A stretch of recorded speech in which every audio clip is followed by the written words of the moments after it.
I was like into the bathroom, like cried, like punched the wall a couple of times. Like, fuck.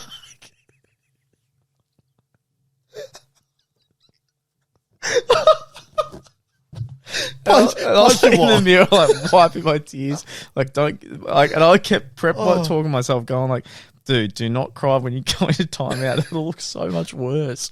And I didn't. I just really held him back.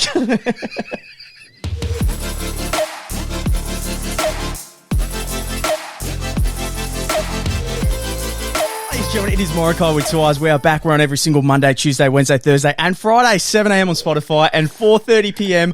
on YouTube. It's at 100. Mate, 100. No, we have to. 3, 2. That was... Mate. Oh, ladies and gentlemen, boys and girls, I know Luke's just done the intro, but episode 100, mate. That is crazy. I want to, before we look, actually crazy. I've got a hilarious segment of Views in the News that I'm so excited to give to you. I've got a few stories from the internet, some crazy, funny, hilarious ones. Medieval torture, I was looking up. I was like, do you know what? I've always wanted to go through some of them because there's some crazy... We've got heaps planned. Yeah, we do. This is going to be like, hopefully, a 2-hour ep. I hope so, mate. We've got drinks. We've got each other. Yeah, that's it, mate. We've even got ice cream cake in the freezer. We really do. We really do. It's all happening. But before we do, a quick shout out. Yeah. I just want to do my quick thanks. Yeah. I got a group of 3 boys who are absolutely incredible. They all listen to the show. So I just want to thank them for always, messaging and being like, most definitely. So that's always put a smile on my face. And the girlfriend as well, she's always supporting. Always. So massive thanks to those guys out there. Yeah, love. I'm completely in the same boat as you. Obviously, had a few people from the old workplace that like to tune in and all that. Also got some mates out there that are always constantly giving feedback as well as providing feedback, saying like, "Hey mate, really enjoyed this, really love that.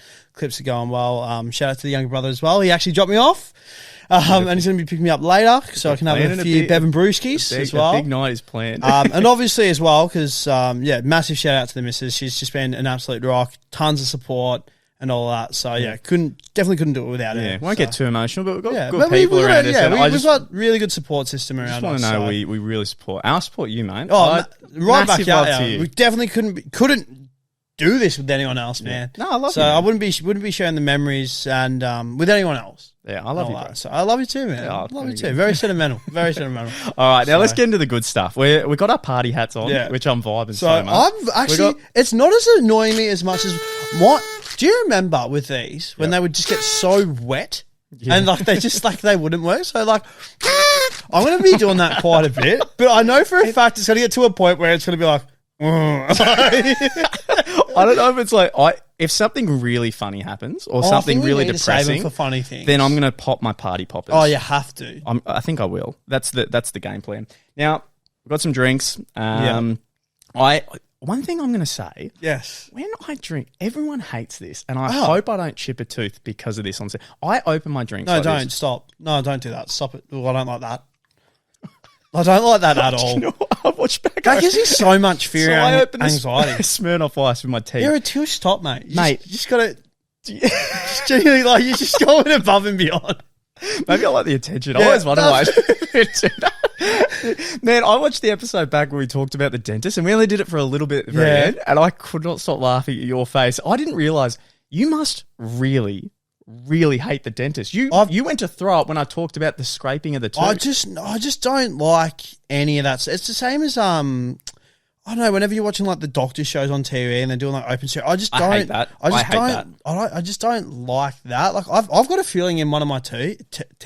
Yeah, that's the word. Yep. And I don't know. I feel like they had to go in pretty far for that, and that didn't bother me too much. But I don't know, when it's like someone else describing their experience with it, it just makes me go like, no thanks. Yeah, I know. I get exactly where you come from. The dentist is a mix.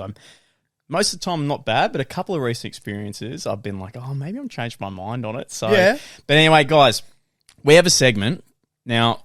We did it very late in a previous episode. Yeah, it was about 51 minutes, and look, we went back and forth, trying some new segments to see if they'd work or not. And I felt like the gold was at the very end. Yeah, it was. The joint one. And I'm going to be selfish here.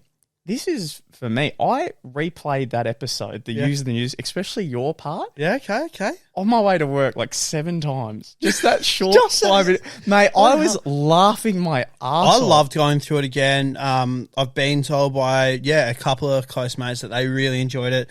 They loving Bill Burgess and Andy Burgess, but I don't know if it's Burgess or Burgers. It doesn't matter. It doesn't matter. You call it Burgess, but it is Burgers. Okay. But I'll keep Burgers, you keep Burgess. Yeah, beautiful. And they're actually second cousins. If anyone doesn't know, what we did was we tried a whole heap of different segments, and whatever was good to us or good to the audience would stick, and we'd continue that on. That's one that we loved the most, and we got some good feedback on, was called Use in the News. And what we do is we throw out segments to each other, throw out news. Like related things. And it could be something going on. For example, I could say to you, hey, look, you're reporting in the desert.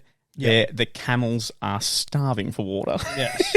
and I've got to make a news story. You've got to make a news story. And there's a heap of different aspects involved in it to try to make it funnier and funnier. And I think the best way to do it is us together. Yeah, I think it is. Even if one is more the focus, another one back at the newsroom. Yeah, most definitely. I've got our first news story, which it could be a hit or miss. It doesn't matter. It's F100. You just got to sit back, enjoy it. That's what Morokaii is about. If you are listening as well, if you're on a listening device, there we go, beautiful. Yeah, if you're on a listening device and all that, maybe on the way to work, maybe even after work, wherever you're listening to this, if you can, have a beverage with us, celebrate episode 100 with us, and just enjoy it for what it is. Yeah, more or less. Yeah, 100%. So if your mum walks in and you're drinking alone in your room, just say, Mum, I'm not depressed. I got the boys. Yeah, I've got my earbuds in. That's it. Listen in. I'm kicking back. Get her to rate us 5 as well. Yeah, we seriously, do it. Okay. Actually do it. All right, guys, this is the Use in the News clip, and obviously I can't spell or read, so I'm going to butcher my own. Okay. So this is what I come up with for you. Right. Okay. So you're a news reporter called Frid Topples. Frid Topples. F-R-I-D. So it's not Fred, it's Frid. Frid. Okay. All right. You are known as a happy-go-lucky guy with a heart of a heart of gold who just is never upset. No one's seen you upset. You are just you're that kind of person. You know the type. When you walk in somewhere, you're like, that guy's just always they're on a the up bright and up. spark. You can just tell. So no one's ever seen you in a sad space before. No. Now you're out reporting on a puppy farm. Oh, right. And there's all these different type of puppies, incredible puppies, and you're just in heaven because you have your own dog. Yeah. And you love that dog dearly. That dog's name is called Biscuits. Biscuits, all right. You love Biscuits. And you always bring Biscuits into the newsroom. Yes, right. When you're out on the field doing some news stories. Okay, all right, all right. So it's Frid and Biscuits. Yep. Frid and Biscuit. Now, the news story is that a busload of orphans is coming very shortly to the farm. Yep. And each one of them is going to get a puppy each. Oh, feel good story. Love it is. It really is. It's an amazing moment. Now, just before you start the segment, you find out via text from the sports anchor, Ted Baseballs, that the weather reporter, Becky Thunder, and keep in mind, you don't have to, if you mess up the names, that's all right. Okay, all right. I'm throwing a lot at you. Becky Thunder was driving into the news station, start her shift, and she's reversed into Biscuits. It's a sad day in the office. Yep. It's a sad day. It really is. Now, you get that text before you're about to Just before I go live. Yeah, just before. You're flustered. And you're getting more and more angry while reporting. And you're reporting back to me. Okay. I'm in the newsroom. Okay, I gotcha. I'm the anchor in the newsroom, and my name is Fred Anderson. F-E-R-F-E-F-R-E-D. Yeah, that's how you spell Fred. Okay. And you have always, internally, been very angry at the fact that my name's Fred and your name's Fred. Okay. All right.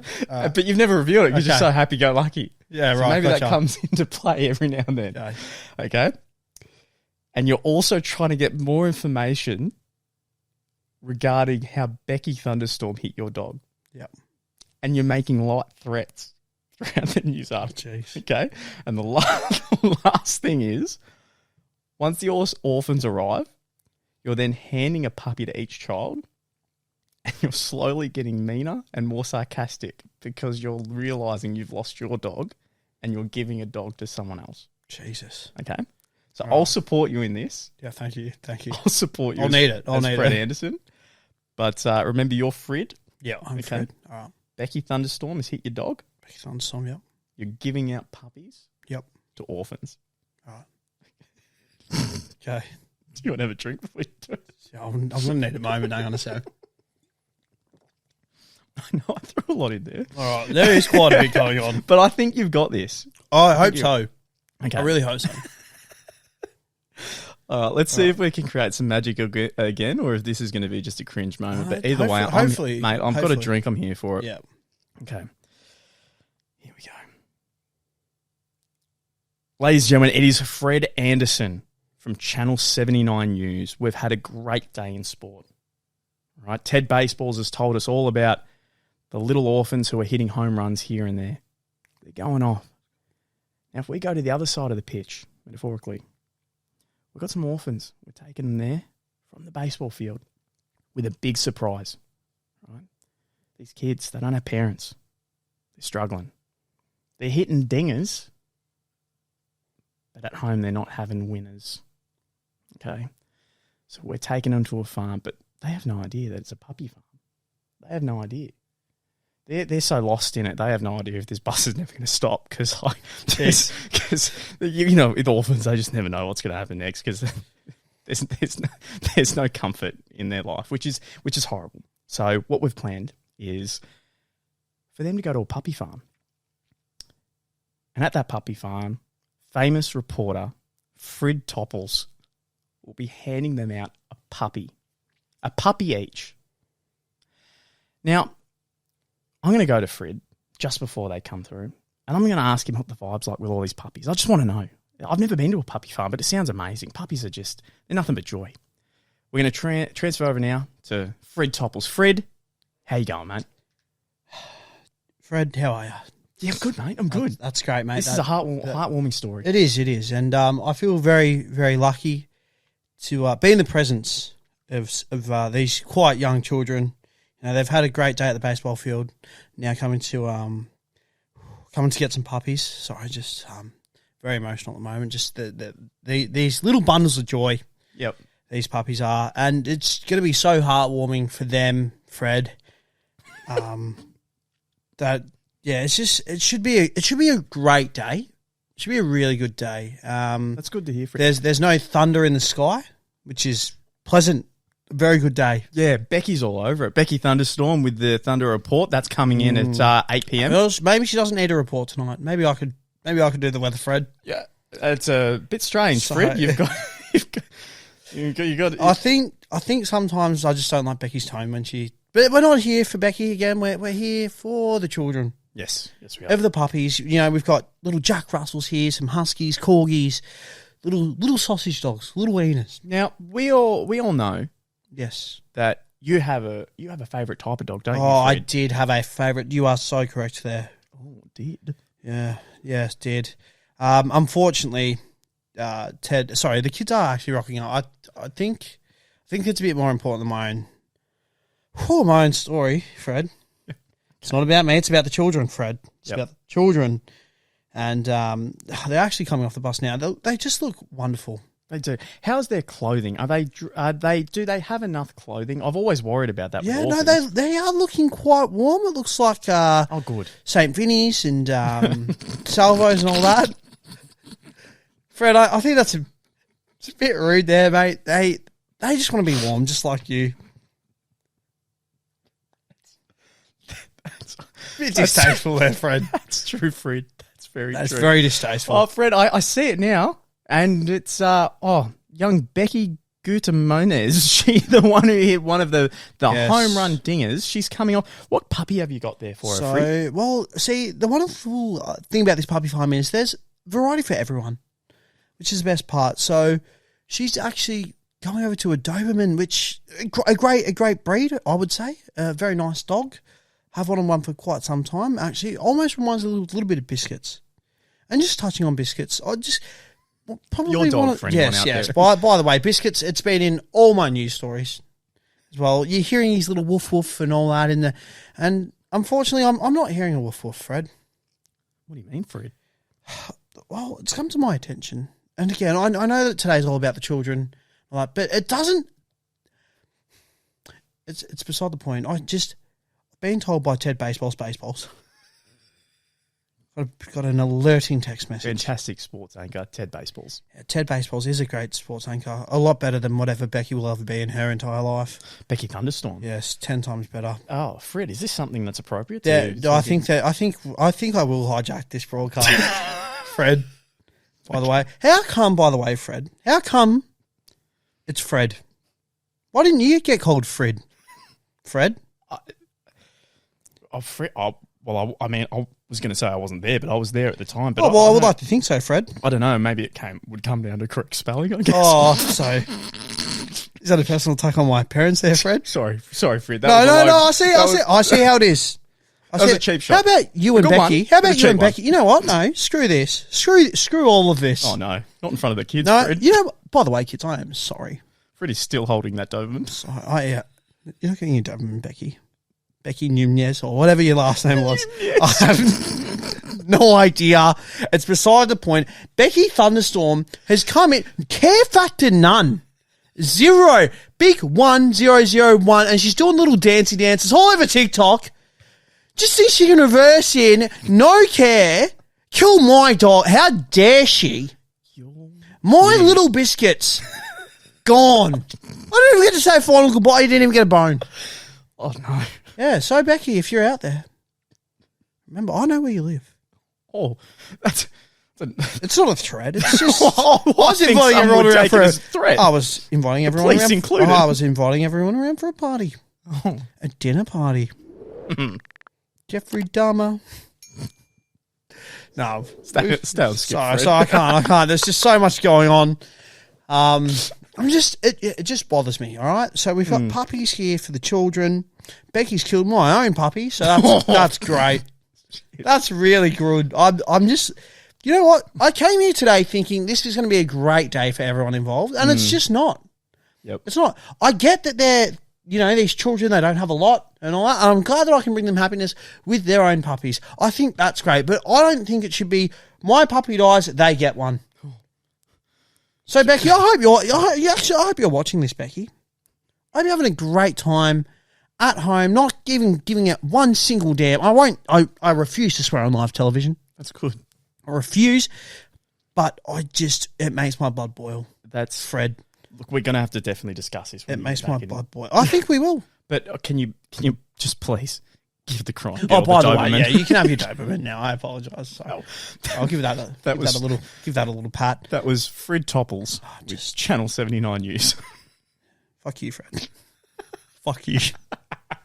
Nice. I thoroughly enjoyed that. I tried my best. I really held on to the dog for quite some time there. Probably should have handballed it off a little bit. I think Fred Topples. Fred Topples. He was trying his best, but he did do very well. I think, as that seems, a little off script with the Jeffrey Dahmer. Yeah, well, we're going to eat. Fred was going to, more or less, it's not looking good for Fred. The future of Fred's looking pretty scary. So. Very good. I loved it. Thank you. I loved it. Thank you. My use in the news. Use in the news. Yes. Where in the news? Is actually quite selective to now. Oh, all right. So Black Friday sales. Yep. The store hasn't opened yet. Oh, okay. Security. But mate, these lines it's like America Black Friday, where they just come bounding in. Came bounding over. So yeah, so you're there reporting live. You're just there. You're looking at the security team that's on the front doors, but you all also end up getting just swamped on, trampled on to the point where you have had enough. You're seeing someone with a TV or whatever, and now you're fighting them over the TV. Okay. He's like, no, I was in here before you. Okay. So and stuff, and it's getting a bit ugly. So I've started with at the front of the store. You started just friendly. What's the store? Let's say it's I don't know. Actually, you've got me here. Let's maybe say JB JB Hi-Fi or just. And I'm at the front, and I'm reporting on the fact and that it's there's a massive line. It's huge, mate. They're bounding in the doorway, and then I'm reporting while they all trample over me. And then my you TV sort of trampled on, and then you said you've already come in early. You set your stuff aside, and people are now like they're just grabbing onto whatever they can, mate. It's half price. Yeah, it's amazing deals and bargains. Okay. Yep. Yep. So, Yep. Okay. Is there anything else in it? no. You can now spin this any way that you would like, sir. What's my reporter name? So let's give you the reporter name of Adam Smith. Adam Smith. Yeah, just a nice basic white male name. You're nothing too special, mate. I'm sorry. It's your first story. Very good. It's Now, your first story. are you in the newsroom or am I doing this solo? No, I'll be in the newsroom. Yep. You pass it on to me. Yeah. What's your name? Ted Jones. Jesus. Went with the easy ones, didn't you? I'm not making it too difficult, mate. I wanted to be relatable. Sorry, what was my name again? You know I have a shit memory. Adam Smith. Adam Smith. Yeah, like Granny Smith, but Adam. Big Adsy Smith. Adam Smith. Yeah, Adam Smith. And Ted Jones. And Ted Jones. Adam Smith and Ted Jones.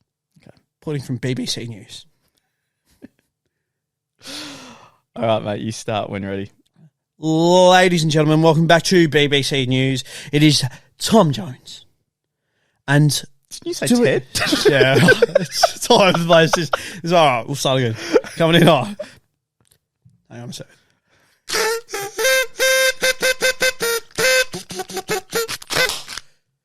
Hey. Ladies and gentlemen, welcome to tonight's leading story. Black Friday is fastly approaching. In fact, Black Friday may have already started, and I am Ted Jones. We're crossing over to Adam Smith, who is live at the scenes of JB Hi-Fi. Now, before I do hand this over to Adam Smith, let's just get a crowd aerial shot of the helicopter flying. There looks to be quite a lot of people there. Adam, how are the scenes? Teddy boy. We call each other that. We had dinner the other night, mate. We all right, secret. We did have dinner. I'm going to say this right now. There is not a man on earth that makes a better couscous than the guy next to me. Oh, stop it. How dare you, you silly bugger. Yeah, no. You are so silly. Stop it. All right, we've got to get to the news. We've got to focus. We've got a story. We've got to focus. Now, my name is Adam Smith. It's not Adam Secondhand Smith. Not today. No. We're at the front of JB Hi-Fi in Cheltenham. Oh, boy.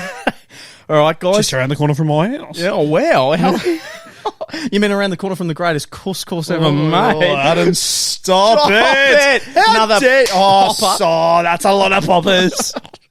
All right, now, ladies and gentlemen. Tell a story now, you silly bugger. Oh, I'm just so excited. Yeah, you better be. Now, guys, here we like straight cut, honest reporting. We do. We really do. I won't take any flack. I report nothing but the news. Take no flack. And do you want to know the news today? Riddle me this. Oh. PS5s, PlayStations, Xboxes, TVs, radios. Do people still listen to them? Washing machines, dishwashers, fridges. What are these prices? Oven air fryers? What is going on? Because there's people everywhere, Adam. There is. What is going on? Where is this luxury land that has all these goodies? Posters that you wonder, how long did it take to draw that? I'm at JB Hi-Fi. Yes, Cheltenham. And they have an abundance. Oh, it's a lot of things. An abundance of just crazy deals that are ready to go outside the door. I've actually spoken to the manager, Derek. Managed to snag myself a good old 40-inch 4K TV with a PlayStation 5. Oh, stop it, you dirty rascal. Oh, I've secured it. Now, I've got a good old-fashioned deal with him. Yeah. And you know what Derek said as well? He said, hey, mate, because you're doing the good reporting, you're doing the God's work, I'm going to knock off another 10%. Oh, stop it. Mate, below cost price, I think so. Oh. Yum. Oh, dangerous. Now, I'm pretty excited. Understandable. It's a great Black Friday. I've put it aside in the store. It's inside. Now, sorry, everyone needs to calm down. Sorry, everyone's just crazy out here. I don't know if you can hear me right. Fuck you, Ted. And I've actually just put my two little items next to the security guard inside. It's just, when you walk in. Yes. When you walk in, Ted and the guy he's scared. He makes sure you. Oh, he says hello, and then he checks your. I hope he's saying more than hello tonight. Yeah, he has. Yeah, that's good. Rashish, he said hello, and he's lovely. He's lovely. Yeah, he's doing really well. He's studying electrical engineering with a psychology degree. Interesting degrees. Very interesting. Yeah. But good on him. So what I've done is I've set up my stuff to the side. So it's inside the store, but it's right next to the entrance. Yeah, beautiful. It's right next to the entrance. So when everyone goes in calmly, which I'm assuming, because we're Australians and we're very... Yeah, we're not hectic out here. I think they're going to go in calmly. And after they go in calmly, I'll just quickly grab my stuff because I've already paid for it too. I don't know if you know that. I've already paid for it because Derek gave me such a great price. Use Afterpay. Don't want to get into that now. Just struggling a little bit sometimes, You don't have to. Adam Smith. Yeah, no, I appreciate it. Anyway, so I've got all my stuff. So everyone needs to calm down. Calm down. Hey, let us in. Come on. Black Friday sales. Hurry up. And so... Look, I've got everyone in line at the moment. They're going nuts. They're going absolutely crazy. I think the biggest deal so far is the dishwashers. Now, call me crazy. I think it is a bit of a safety hazard because I don't want to yell about too much. I only saw 5 on the floor, and I've interviewed about 100 people, and about 99 of them want that dishwasher. Oh, Jesus. It is...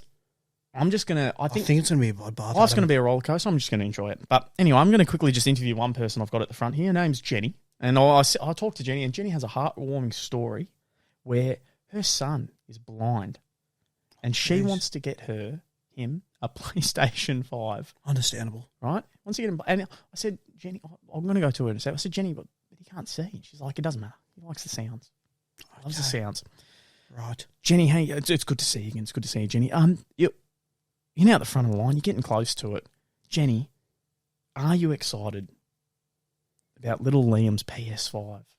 You told me he was blind. He wasn't fucking blind. Sorry. He wasn't fucking blind. I just need to get the front. Oh. Sorry, we'll just... Adam, this doesn't look good for you here, Adam.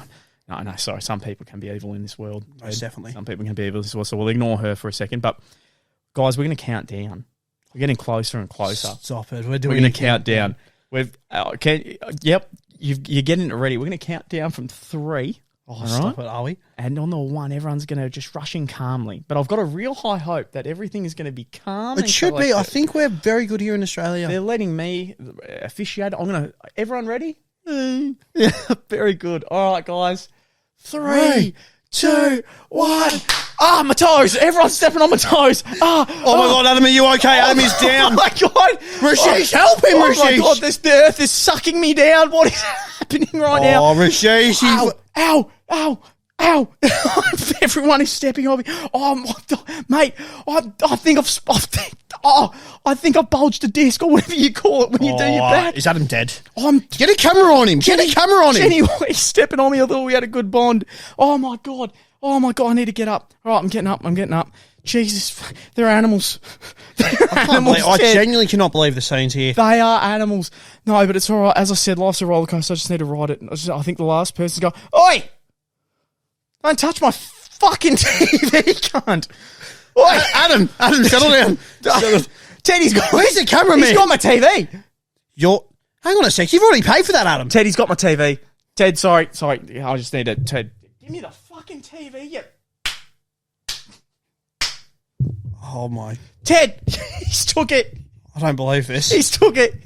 You have to chase him down, Adam. Ted, you know I'm not a runner. That's it. We're chasing him down. Where's his address? Ted, I'm going to go after this guy. I just need you to sign out the news, mate. I am going to be sprinting like there's no tomorrow.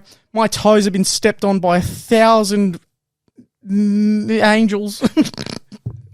Save me, Ted. I'm drowning now. Ladies and gentlemen, what you just witnessed and saw should never have been witnessed and or seen. It's very dangerous out there on the streets of Cheltenham at JB Hi-Fi on the 28th of November. Be safe. Stay fresh. Most importantly, stay in school. Ted Jones signing off from BBC. Oh, there we go. And that's just part of the fun here. That's just yous in the news. Yeah. Great scenes. Another bev. Have another bev. Have another bev. We've got a little singer-songwriter in the background here. Yeah, my dishwasher's going on. No, a dishwasher? No, I don't know. It's playing washing machine. It's playing a little tuny tune. It likes to definitely let me know the washing's done. That's good. I think more technology needs that. It does. They're not. Because how do you know? I was playing my video game before and I just kept hearing beep, beep, beep, beep. I'm like, why is my brother talking like that? But it wasn't. It was the fridge. Oh, okay. The fridge went. Didn't open it. No, I didn't close it. Sorry. Didn't close it. No. Can you imagine if you bought a fridge every time it's that'd closed? Piss me off. Beep, that'd piss me off. I hate it when I leave it open because I'm like, I just need to I'll leave it open, get some cheese out, or like I need some mayo or aioli or whatever you need, And then it's like, bitch, like I know why I've left you open. Like, just settle. What is Just the go settle with? You know, when you were a kid, Yeah. and you would constantly go back and forth to the fridge and the I still do it to pantry this day. and look for something that's not there, or look for an opportunity that's just not I just think it representing might itself. happen still, though. Same. Sometimes because I would think back and I'm like, why are you doing this? But I would look and I go, no, maybe you can create a different concoction. Yeah, you can try. You're going to fail, but you can definitely try. Do you feel like fourth visit, you just go, fuck it, I'm just going to have the Wheat Bix? Yeah, by then you do, I reckon. There's always Wheat Bix. Oh, always Wheat Bix. Some reason why, I think that's just a staple food in Oz. You know what? I need to call you out on this. Oh. And it's not a bad call out. It's just No, more do of a jealousy call out. Okay. Your mum always had that fridge and pantry Pretty at a soft up. great level. Yeah. I'm talking, if you wanted to go healthy, Yeah. there was fruits galore. Yep. If you wanted to just be peckish, there's snacks here and there. If you wanted to just go nuts and just go, as if you're kidding me. Sorry, the cameras have already cut out. Are you? Why? Why do they do that? Wasn't playing. Sorry, anytime anyone listens, they never know. We need to go in detail we about have this. cameras going for YouTube, and sometimes, even though I charge them all night, they'll just fucking turn off, and it pisses me off. And I'm just at my wit's end with them, but it's okay. It's okay. Audio. We have mainly audio listeners. Yeah, we do. Mate, if you wanted the, candy galore, there was always ice creams, icy poles, candy, biscuits. Yeah, there hasn't been lately. Oh, she's dropping the ball. Yeah, is I she? think. Well, you are no, 27. I don't know if she's dropping. I don't know if she's dropping the ball as much as like we've grown up. Like, Yeah, I feel like that'd be so. it. Like being a bit of a bigger bully. Can I say one of the funniest things I've ever heard about Lee, and it fucks me up every time I think about it, is the fact that when I was a kid, or when I was in high school, my dinner coming home was like overcooked steak or just pasta that didn't taste good. For some reason, my dad loved cooking spaghetti marinara and constantly telling me how fresh it is. Like, Fresh. Every time. Like, it got to a point where like there was an actual argument of like, stop it. It's not fresh. It's not. It's frozen. You just grab, like, it's not really that fresh. We're not living by the bay. Like, it's not like you've caught it this morning. This day. You went to Woolworths. You didn't gut it. Asked for a handful of marinara, and you can't stop telling me how fresh it is. I'm gonna blow at one point. It's so fresh. Album hits of 2007. And mate, you would complain to me that your mum loved cooking schnitzels. Well. And I said, fuck you, because schnitzels are a go-to. No, they are. Tell me all about it. Yeah, so my issue, not really an issue as per se. Like, I think, I'm very lucky with the dinners and all that I got to have growing up at home. Mum was awesome, quite a good chef, and all that. But my issue is, my old man worked overseas. So when he was home, he was very like, I don't know. I suppose when it was just like me, mum, and my younger brother, it was very just like have whatever for dinner. Or mum was a bit adventurous. But when the old man's home, it's very like Monday's lasagna. Lasagna's good though too. No, hang on a sec. Lasagna, chicken schnitzel on a Tuesday night. Wednesday night, maybe souvlaki's. Thursday night, veal schnitzel. Mm-hmm. Friday night, fish and chips. Saturday night takeaway. I suppose Friday night is as well. And then Sunday it was always a barbecue whenever Dad was home and all that. So like again, I'm cool with having schnitzel and stuff, but when it's schnitzel breaks schnitzel, you just get a bit over schnitzel. Unfortunately, like it's sort of like too much of a good thing. If that makes sense, because like when he's home, like we never have Mexican.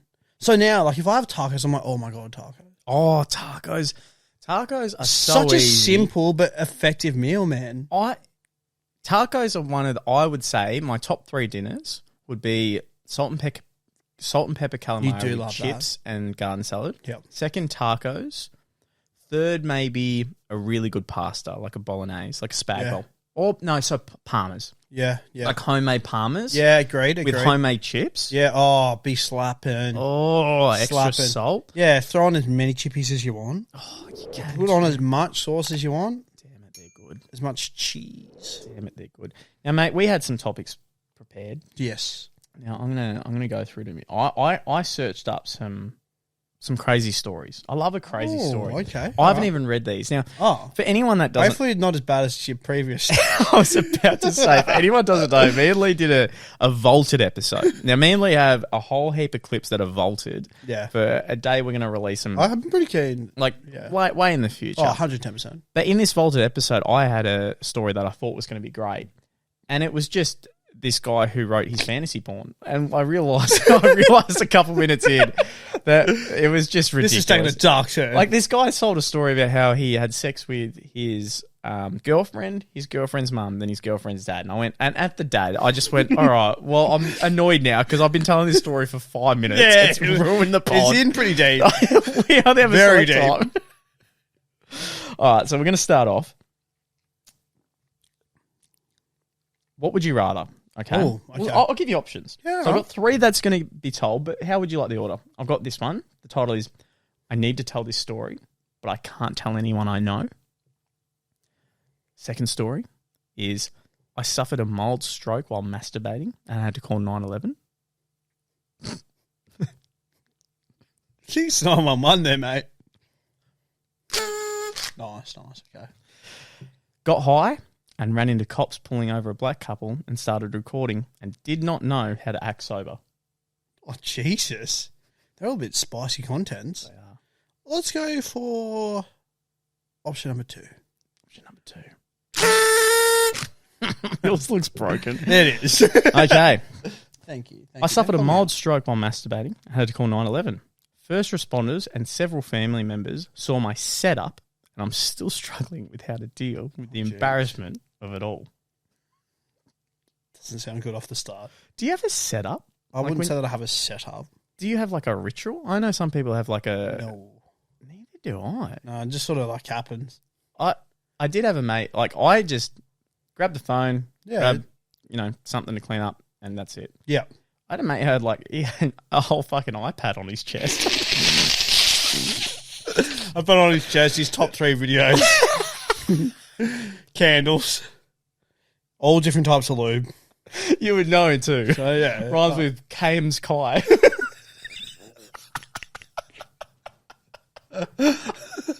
Oh, no. Oh, we're going to catch up with him. Oh, we have to. Hopefully he doesn't set it up like that anymore. Yeah, I hope so, because the iPads keep getting bigger and bigger. Yeah. It's like It's getting to the point where it's too he's big. gonna have a whole fucking monitor on his chest. Oh, shit. Anyway, so here it is. In the past 24 hours, my life got way more embarrassing and then got way better. I seriously expected to get 3 comments to this post.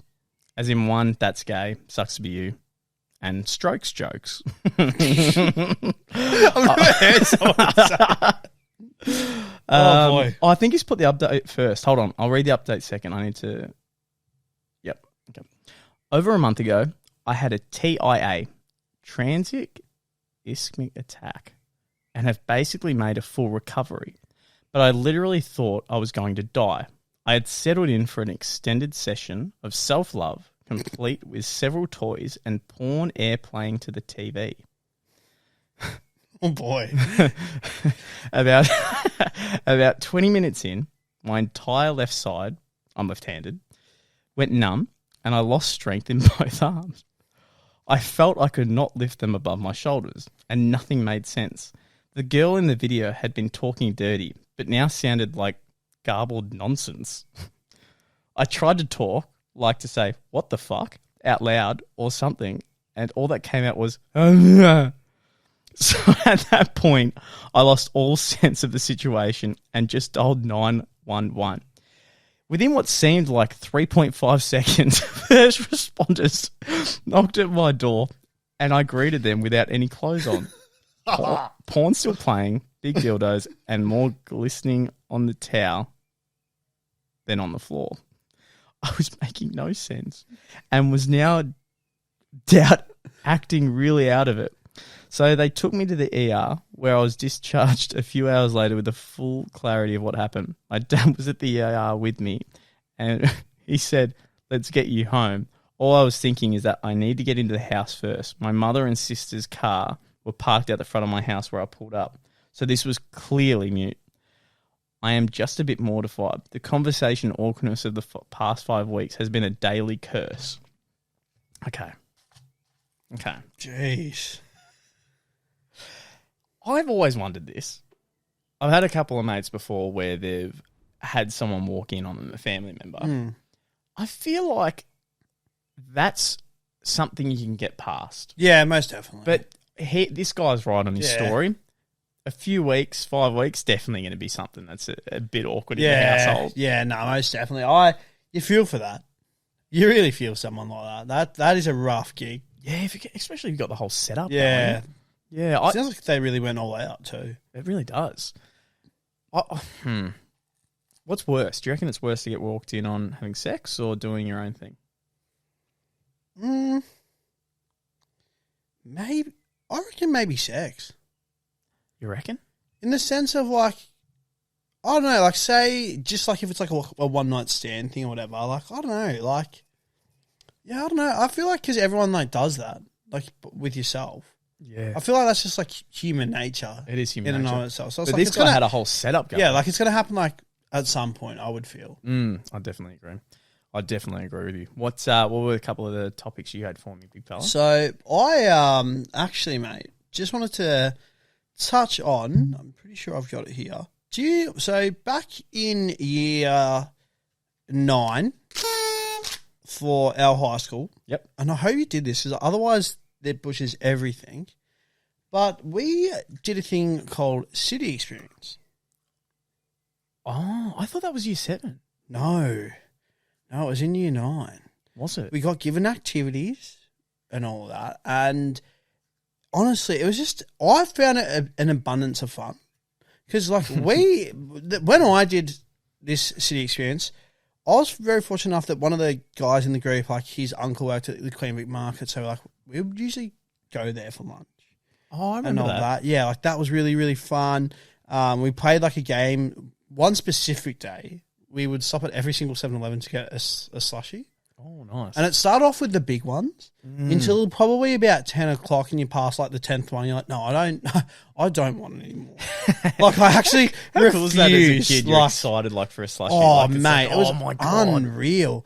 But yeah, there's other things as well, like just being able to go on like the MCG and stuff like that. I remember we rocked up late to one of them, and the teachers were furious. Yep.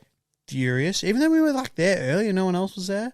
But I'm thinking now though, like, with obviously the years of COVID and all that, would that still be like a thing? Because like I feel like the City Experience helped me in the sense of like I feel pretty comfortable in the city of Melbourne because of that. Yeah, like because of that. Like I feel like that, like catching trains, public transport, like a rough idea of like where to go and stuff like that. Yeah, okay. Like yeah, I don't know. I think it was like a really cool experience that we could do. I would say I got more used to being okay in the city from the drunk nights out. Really? Yeah, because you're drunk, you're not really know what you're doing, but you still can navigate around. Okay. Yeah, and that's interesting. I felt like that was I think on my City Experience, I just ran around, because I remember it in year 7, but maybe that was a different activity. I'm trying to think, because surely they wouldn't let 12-year-olds run around the city. I wouldn't have thought so. Like, yeah, I just really like enjoyed that, which then I suppose like then also. Oh, it doesn't really, but in a sense, fuck it, it does now. Just traveling and stuff. Now, obviously, because you this year you were able to go to Thailand. Yep. Stuff like that. Obviously, in the past, you've been to Thailand before. Yes, I have. And Bali as well. And Tasmania. And Tassie as well. Obviously, for those who maybe don't always listen to the podcast and all that, it is definitely something that you want to be doing. Where else is like on like your list of places that you would like to visit, like where, like, do you have anywhere that you like you're going to say next year? Like, yeah, I do. I want to go to Hawaii, beautiful, Fiji. Ooh. I want to go to America is the one I want to go to the most, but that one for me is going to be a whole like month kind of thing. Yeah, I feel like it has to be like a real. My idea of a perfect American vacation is going to all those spots you see on those TV shows where they've all got food challenges. I don't want to do the food challenge itself, but like all these places in America have like the best sandwich in Chicago. Yeah, like, yeah. The best tacos in fucking LA. Like all that stuff excites me. I'm like, the food over there looks it does, man. literally It does. next level. I want to go to, is it called Mobu? Nobu. Nobu. Where it's like high class. I really want to go to there where I think like the entree is like $300. Cool. I want to go there just for the story, like the Yeah, experience. most I don't even definitely. care if I go there and I'm like, that was not worth my, because I guarantee it won't. I Yeah, guarantee yeah, I'll no, sit there most and definitely. go, I could have bought, like I could, that was like 3 months worth of fuel. Yeah. And I just spent it on a small entree, a main, and a dessert. But I'd love to do that. I'd love to go to Gordon Ramsay's restaurant, all that stuff, and yeah, they've just got so much activity over there. So that one's like a full-on one. Canada would be like a couple of weeks snowboarding and learning that. Bloody oath. Those are my top 4. I like it, man. Those are my top 4. So I would it. do those. I think I would do a cruise for Fiji and Hawaii, and then I would do travel over for America and Canada. Yeah, beautiful. What about you, mate? Very nice. I'm sort of the same as you, like with America. I think that'll be grouse. Fingers crossed can go there next year. They're really looking forward to that. That one would be like a lot of fun. Personally, I've always been a fan of Spain, like specifically, like Barcelona, just the food and stuff. Thank you, man. And all that. I think just a beautiful country, like really good weather and all that. Just think it'd be a really, really good time. Granted, the weather's kind of shit and all that, but more from like a soccer football perspective. Would love to go to the UK and all that, and just like experience that atmosphere and all that. And then the other one is like Mykonos / like Ibiza. Yeah, nice. Just because it looks so pretty, man. Yeah, And stuff. Like, you it know just what? looks like so surreal. Yeah, it does. Yeah, Ibiza looks really good. Yeah, Greece looks nice. Yeah. I've been a bit confused lately because my perception of the UK has changed because I have no idea if it's true or not, but I keep seeing videos on people from the UK saying that there's so many places you don't want to go because you get stabbed. That is probably I hear it true. Heaps. I And feel from like it's a people bit- that are from the UK. I feel like that's a bit the same though as like the US in a sense. Like, I don't know. I feel like anywhere that you do go to travel, like there's always like that danger to it. But UK don't have guns. They're more. No, they don't. It's yeah. more. I think it's more like gang related, like violence with like stabbings. Because you got to admit, over here, especially where we are, I always feel safe. I feel predominantly safe for the most part. Yeah, I never really feel and in danger. I think the only other time that like I might be like a bit like uneasy is like just that in the pack city mentality. Yeah, in the city. Yeah, where it's like more like your stationy sort of like Yep. meth head looking group. Yep, I'll agree If with that that. makes sense. I'll definitely. But that's agree with also just because like if I'm by myself, like in a smaller group, then like I think that's just a natural instinct. that. Yeah, I'd agree. And with all that. that way, like you just have that sense of like unease. Yep. No, 100%. I mean, I'll go through the city, and if there's a group and sometimes you can just tell, even if your own group, you're not even focusing them. If maybe you're too loud or say the wrong thing, they'll try to focus on you. Yeah. There's some, I don't know, And man. they just go out of their way as well, just to act like heroes. Yeah, I More or walked less. past. It's just like, I can went you, clubbing like, not? once with our old group, and I remember walking down. We were going home, and as we're walking down, there was a group of 3 guys who must have been in a scuffle in the club or something. They're walking down, and one of them was just like, "No, we're gonna go back. We're gonna go back. We're gonna jump them. No, I'm gonna call up the boys. We'll go back and jump them. I'll get Mick. I'll get Mike. I'll get Fred. We'll get them all. We'll get all the boys." And in my head, I just wanted to be like, "You bitch! What, you can't handle your own problems? You need to make sure you like call up a whole another group to back you up. Yeah, it's a bit sad. Alone, you're probably like you're nothing. Yeah, But if I ever made a joke, I guarantee they would then try to jump. Yeah. exactly. It's just not worth it. Pack mentality is just a funny thing. Oh, it is, man. It is. And it does crazy wonders. Like, the non-scariest of people almost become the scariest of people. It's just crap. It is just crap. And there's so much of it in Oz. There is. I need to tell you this story, but I can't tell anyone I know. So, I need to tell this story. I need to get it out of me. It happened when I was in the military, and I did something bad because it was the right thing to do, and it bothers me, but I can't tell people about it. It could get other people in trouble and myself. I was an ER nurse on a military base. There was an accident during training. Yes, it happened all day, every day, but this one, it was a flight incident. Flight incidents are a big deal. People die and multi-million-dollar aircrafts are destroyed.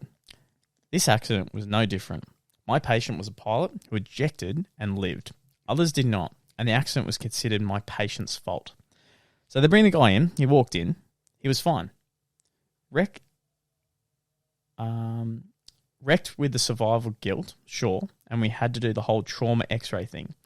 But I was the highest ranking nurse in the ER that day. For that reason, the flight incident documentation was tasked to me. I was to perform a mandated chain of custody blood draw to test the pilot for drugs or alcohol. The room was somber. There had been deaths today, deaths of people who were close to each other, like brothers. The pilot's entire squadron, all his bosses, his boss's bosses, were there. They passed through, and a couple sat with him the whole time. I drew his blood. It's a chain of custody, which means every person who touches the vials has to sign who they hand off at each handoff. It is for legal purposes, to verify that no one tampered or switched out a vial. I don't know why, but I drew excess blood, probably because it was my habit to draw a vial or two extra. In a case, a doctor wanted to add tests so I wouldn't have to stick a patient with a needle twice. I had 2 extra vials. When I gathered my trash up, I put them in my pocket. I don't know why. I usually would have just thrown them away, but I had them on my person when the pilot was discharged. His friend and co-worker took him from our site to the nearest bar to get immediately wasted and begin to grief. I don't know whether or not this is normal or standard operating procedure or even sanctioned by the military. But whatever his squadron went and got drunk together as they attempted to pull the pilot from the abyss of self-blame. I suppose it's important when that's your job to get past it so you can fly again. And I'm not going to judge anyone for how they managed to do it. It's got to be difficult going back to work with the same people, all of you knowing you were the pilot during an accident that killed other people. So yeah, they get a pass to get back blackout drunk from me. But not an hour after they left, the lab called me. There was a problem. The chain of custody blood draws needed to draw again. Someone had dropped the first one on the floor, smashed it into a million pieces. It was my pilot's clean blood test. Now he was at a bar getting drunk, and I had to call him and have him come in get a new blood draw. It would not be clean. He would have alcohol in his blood, but I still had to have him come in. Everyone understood the ramifications of what was happening. With alcohol in his blood, sample that was taken from his flight incident, he would be court-martialed. There would be a trial, he would get charged, and he would do time in the brig. His commanding officer came with him. I don't remember if he had a star or 2 or a bird, but his expression was grave. The pilot's face, I believe he was thinking, was sealed. Unless he himself told the truth, this was his redraw. That had happened well after the pilot was off duty. That he had begun drinking to ease his grief and was called back. But that meant the flight incident report had no blood draw. That would end the pilot's career. With whether or not he was drunk or on drugs during the incidents up in the air, he would be grounded, possibly indefinitely. He would have to crawl his way back up to where he was trusted to fly again. If he was elite or wanted to be an elite pilot, that's the end of the dream. Walking the pilot into the room where I was drawing his blood was like walking a career to the gallows.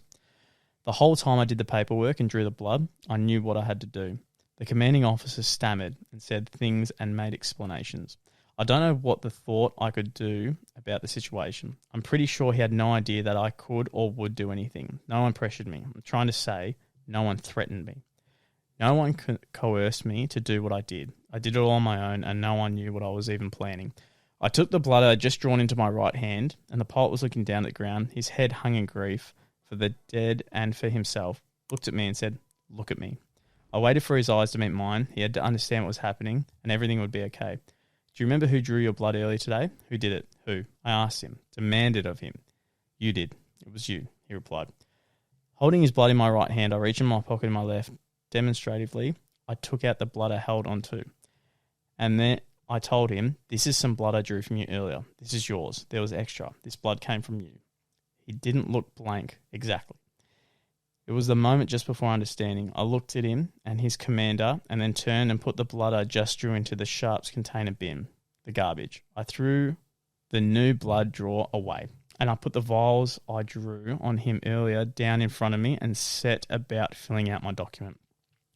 The only lie was that time of the blood draw. I was falsifying a document, but that was his blood. I drew it and never let left my custody. There was no way he was going to have clean blood for this draw. I knew it. His commander knew it. He knew it. When the commander thought I was swapping out someone else's blood for his, the pilot and I knew. That was the pilot's blood. It was just the extra vials I drew there. Relief washed over the room. The pilot mumbled something to his commander. I knew it was committing a crime, but the pilot was not drunk or under the influence in any way during the accident, nor when he came to me the first time. Upon his return, he was not drunk, but there would be alcohol in his blood.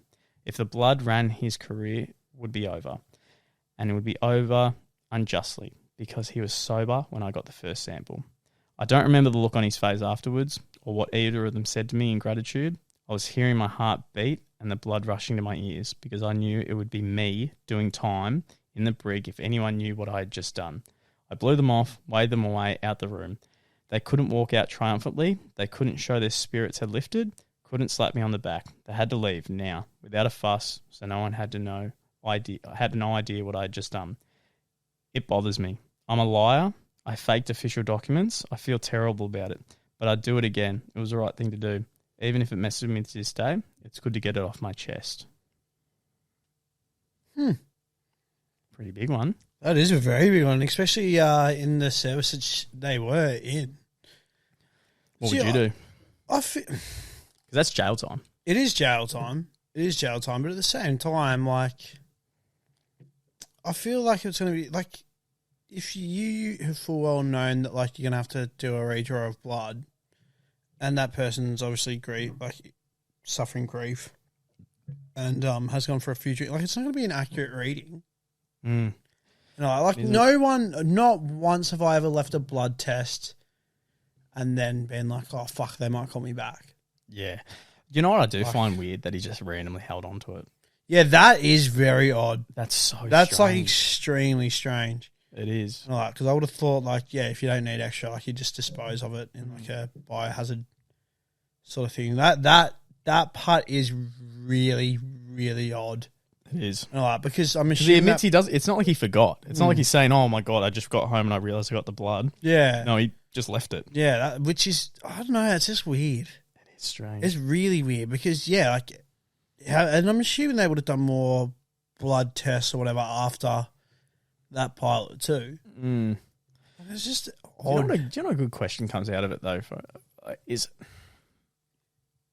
Could you risk making up an excuse for someone or covering for someone if it actually meant jail time? Mm. Like if I said to you, mate, look, something's going on. I need you to not look too far into it. But all I need you to do is I just need you to drive my car 10 kilometers away and just park it at this address. That's all I need you to do. You will not get caught. But there is a possibility of, if you do, I'm not going to lie to you, it's a year jail. Yeah, fuck. Well, I suppose. But you know the road, for a fact. For a cop to be there is like a 1 in a million. Yeah. Like you're so spot on. You're like, I've driven down that road for 20 years. I've never seen a cop. Yeah. Would you still take that risk? If it was for like immediate family and like that close circle of friends, I feel like yes. But if it was like outside, like someone that like maybe like was in my life for a little bit, but then like had like maybe we fell out and they've randomly, I'd probably be like no. Mm. And I feel like as a huge, I suppose you can't though. Like I don't know. I feel like you have a pretty good understanding of the people that you surround yourself with for the most part. Yeah. Like I don't know. I feel like especially if it was you, I feel like I have that trust in you that it's like. I know full well that, like, there's no possible way that you would try to screw me out. Like, if it was to happen, that's just very unfortunate. Yep. Because I know deep down there's no way that you would purposely try to screw me over. Mm-hmm. Mm-hmm. Like, if that makes sense. Yeah. Yeah, I can get you. So I feel like, that would be my stance. Yeah. It'd be a hard one. I don't think it would, though. Like, it is a long time. Risk jail time for anyone. I wouldn't do well in jail. Man. Yeah, that's fair. I would not be thrown around. That's fuck, same. Same. No, but I thought that is fair though, like, and all that. And I feel like though, like, in situations like this, like, where say maybe a mate ends up taking the fall for like your own doings and all that, does it then end up coming out though that like that person was innocent the whole? Although I suppose no, because you still got yourself involved in a sense. Yeah. Like you still sort of tampered, so said person didn't get the punishment that maybe they should have. Yeah, 100%. Do you know what? I'll give you an insane story that I think everyone will love, but I won't reveal names. Okay, so I think we'll pop open another drink. Yeah. Get into them. Oh, I don't know how you keep doing that. I'm sorry. I can't be comfortable. I'm going to go to a new blower because, I think my blue one was broken. Which is a damn shame. So I knew someone. Sorry. Jesus, you did it right in the mic. Yeah, I did. You know we spoke No, about they love that. They love that at home. Well, how far into this are we, by the way? What minute mark? We just hit an hour. An hour already? Time's flown by. Has it? Yeah, I swear to God. Bloody hell. It might be a 3-hour pod. My Jesus. God. Jesus Christ. Holy dooly. Holy doly. So, this is a bit of a murder mystery for people out there. They're going to love it. Wow. Yeah. Oh, yes. Yep. So, for anyone... Actually, no, I'm not talking to anyone, just in general. I just went to set that up as in, like, if you can relate, but no, you can't. So I knew someone who was really, really upset because they found out that they may be somewhat involved in a murder. So they were completely distraught. They had a conversation with someone that they knew, and they were roommates with this person, and on that person's deathbed, he admitted he murdered a girl. So he was just about to go, and he said, look, to immediate family, he said to one member, I've actually killed someone. I killed a girl at this age, at this time. It's been weighing on me for so long. I guess that's what I guess that's what's said, because he did admit it. Because why else would you admit it? Because you want to get off your conscience. I feel. Do you know what? There's that many problems in the world you can have, and definitely talking about it makes it 10 times better. Agreed. But I don't think you can get off from it if you murder someone. Yeah, no. Well, yeah, there's a fine. There is a very fine line. I told you I killed someone. Like, I feel so much better now. I can just go back to work. I was stressing. That genuinely, though, I feel like saying that to someone just causes so much trauma in and of itself. Well, now you're putting weight on someone else. Yeah, like, especially if like you're on your way out. Do you reckon you would be stressed if I told you I committed a really dark crime and I just needed to confide in you? Like, I just needed to let someone know because it's eating me up. And I said, mate, you're my best mate in the world. I just need to tell you this. I know you can't fix it. I can't fix it, but I've done something wrong. I just need to confide in someone just so I can get it off my chest. Do you think you can handle that? I'm talking murder and above. I don't think I could, man. I don't think, I could. Me neither. No, I don't know how you would. Or even like maybe at first you'd be like, okay, but then I feel like over time that just starts eating away at yourself. Oh, the minute you get home. Like, yeah. The minute you're in bed. Yeah, with your own thoughts would be the worst. That's a sleepless night for sure, man. 100%. 100%. So, sorry, alcohol burp. Anyway, so this person who found out, she lived with this guy I knew. So she called him up and said, hey, long story short, I think he murdered someone while we're all living together. And then they start talking about it. They start talking about the time, the dates. They start talking about those finer details. Those finer details where they go, do you remember that night he acted really weird on this date? Yeah. Do you remember why he wasn't home for this entire week here? Just weird scenarios where they kind of started adding things. They just shrugged it off at the time. And they're like, he's just a weird bloke. But now they're adding things together. Anyway, there was a girl that went missing during that time. So they put a few things together. The girl was in the same location. All of it was slowly adding up.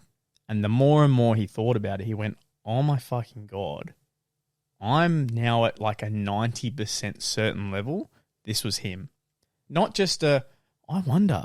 He started really putting together the dates, really putting together some of the information he was receiving, did some information of his own, linked it all together and went, I'm pretty certain.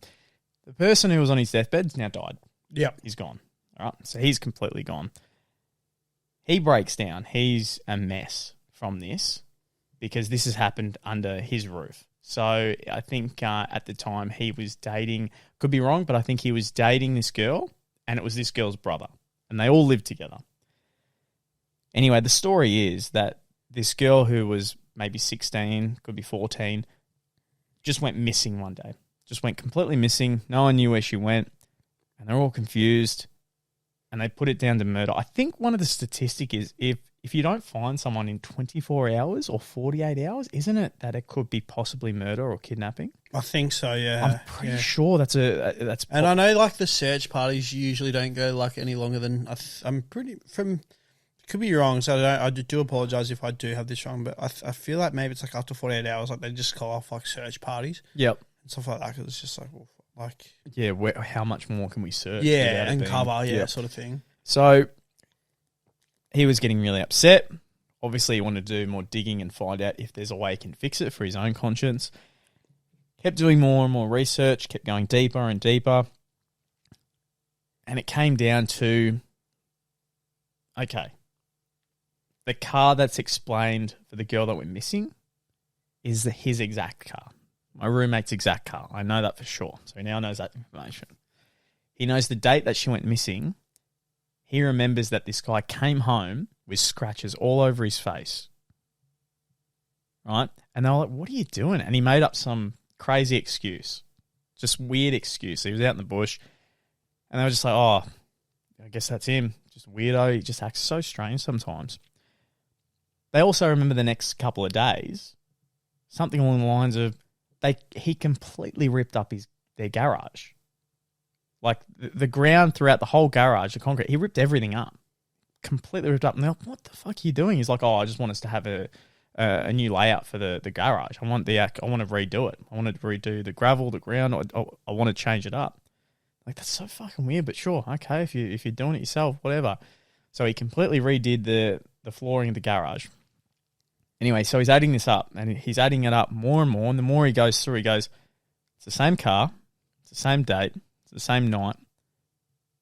The location sounds like he's kidnapped this girl, murdered her, possibly raped her, and then he's buried her in the garage, and then covered it up with concrete.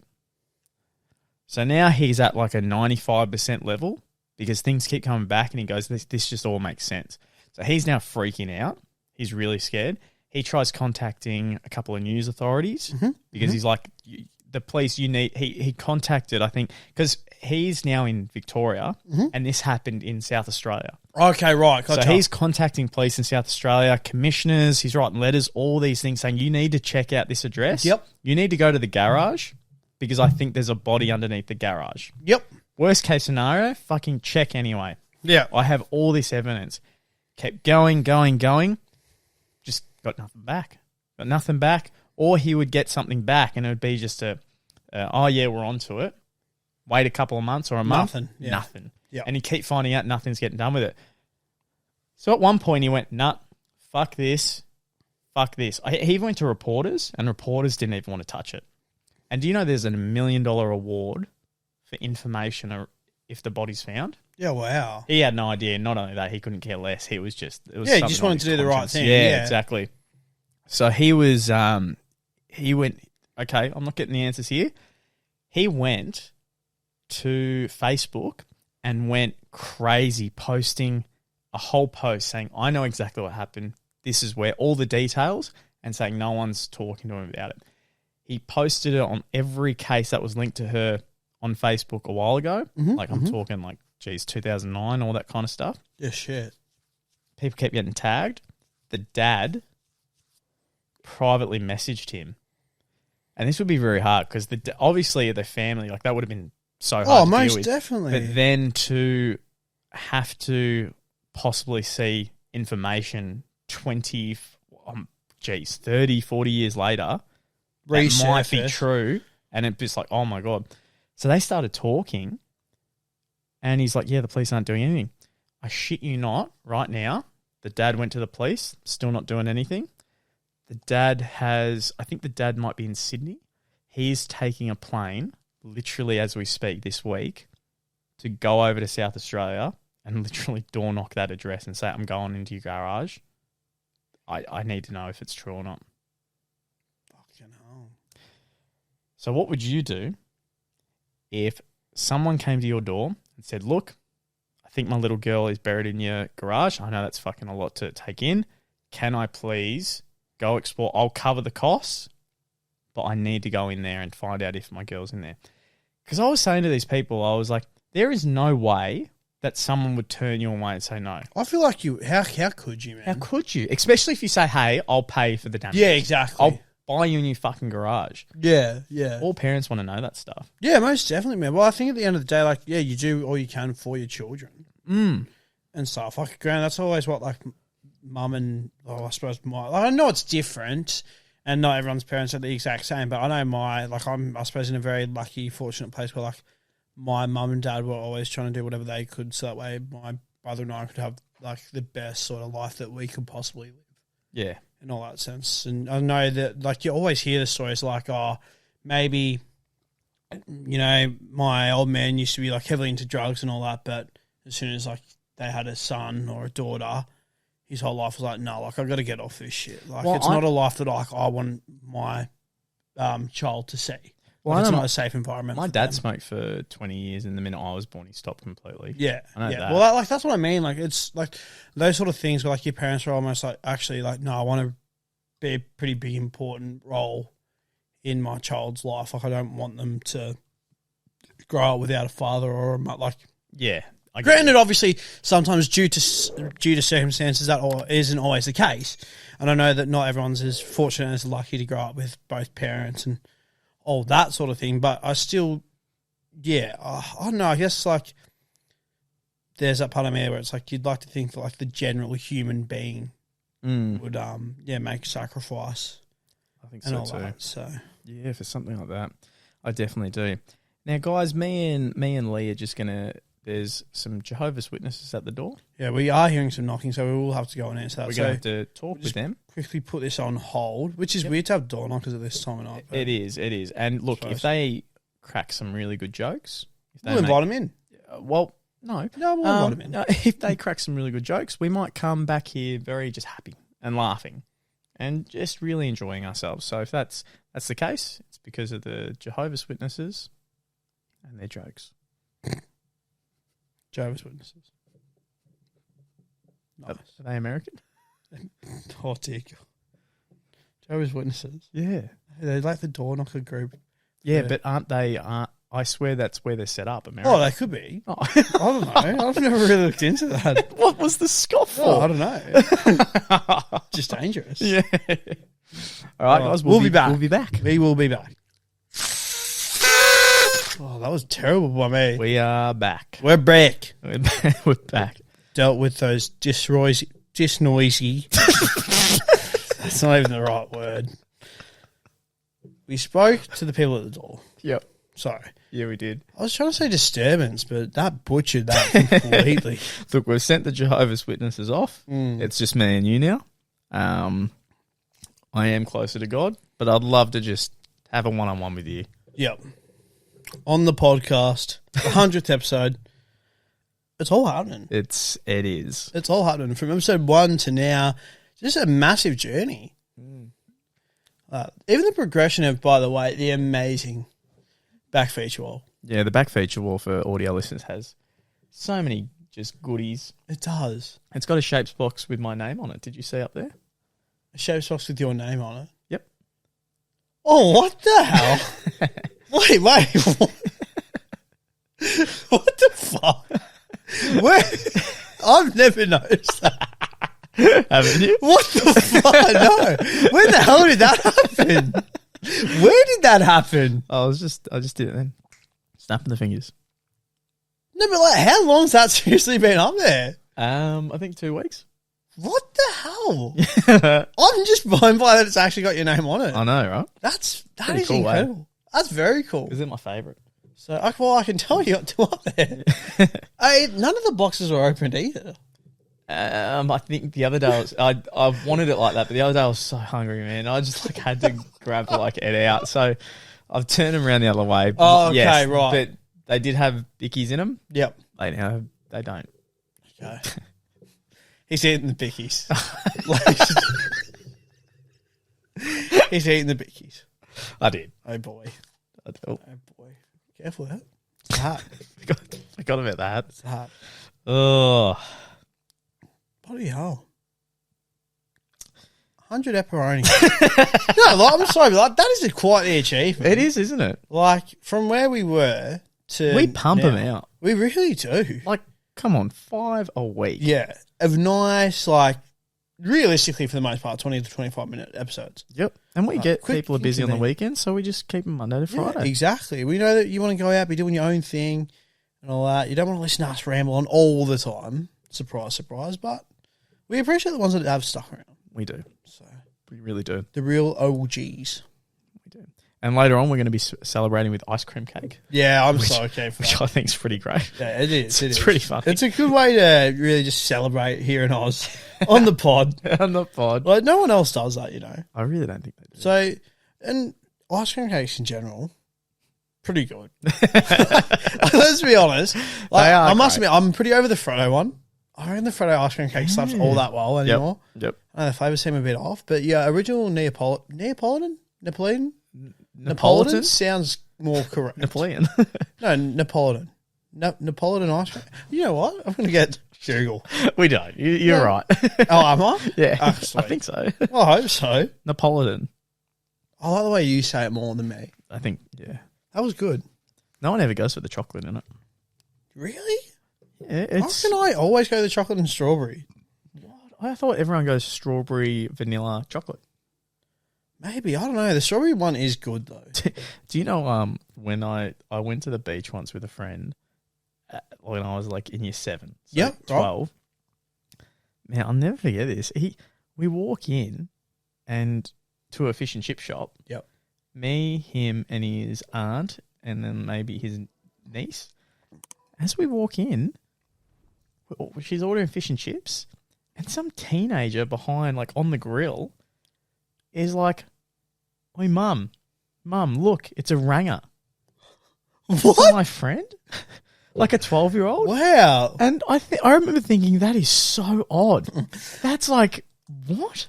That is a very what moment. It confused me, and it was when Chris Lilly's series started blowing up. Oh, Summer Heights High. Yeah, how much bullying do you reckon that caused? Oh, quite a bit. Yeah, it did. Quite a bit, because, yeah. I don't know. That series was funny as, though. Can you believe he created his own insult? Like from a show? Yeah, well, yeah, you're not wrong. Like, it was never really a term that I feel like got thrown around all that much until. Never, no. It was like the Ginger Kid, more or less. Ginger, yeah. Yeah. Hey, Ginger. Shh. Remember that little I clip? do remember that clip. Yeah, that was good. Man, there's some quality YouTube and There is some OG good little clips out there. there You is. know, like when you deep dive the deep web with the deep YouTube. It's a good dive. I like it. It is. Until you end up somehow always on like some like history video. Yep. Or like a nature, and you're like, this is not where I started. I just wanted to watch like the new like trailer or that little tidbit of like the end of like some episode. Mm. And now I've ended up watching AC/DC's live tour. Like, how's this happened? It's crazy how many YouTube videos get uploaded, like, in a day. Oh, it's ridiculous. Like, think of, like, your grandma and grandpa's just, like, taking a video of the beach to show their friends Yeah, or it's a something. 6-second clip. Yeah, like, so many people uploading videos. There's just so many videos. There's just a lot of content. There's just out there. heaps of videos. A lot of content. Yeah. So much content. Give us one of your things. One of my things that if you're sending me little notes. Well, I just want to touch on the subject of just in general, and it's sort of like is a two-way thing. Okay. But how good day drinking is. wanting to say I this, have bud, for so long. so long. Yeah, and I'm saying it now. Day drinking, no, but you know, seriously, it's like drinking at night. I feel like was really fun, more underage and stuff because it was a bit like risky. It's like, oh, I shouldn't be doing this. Yep.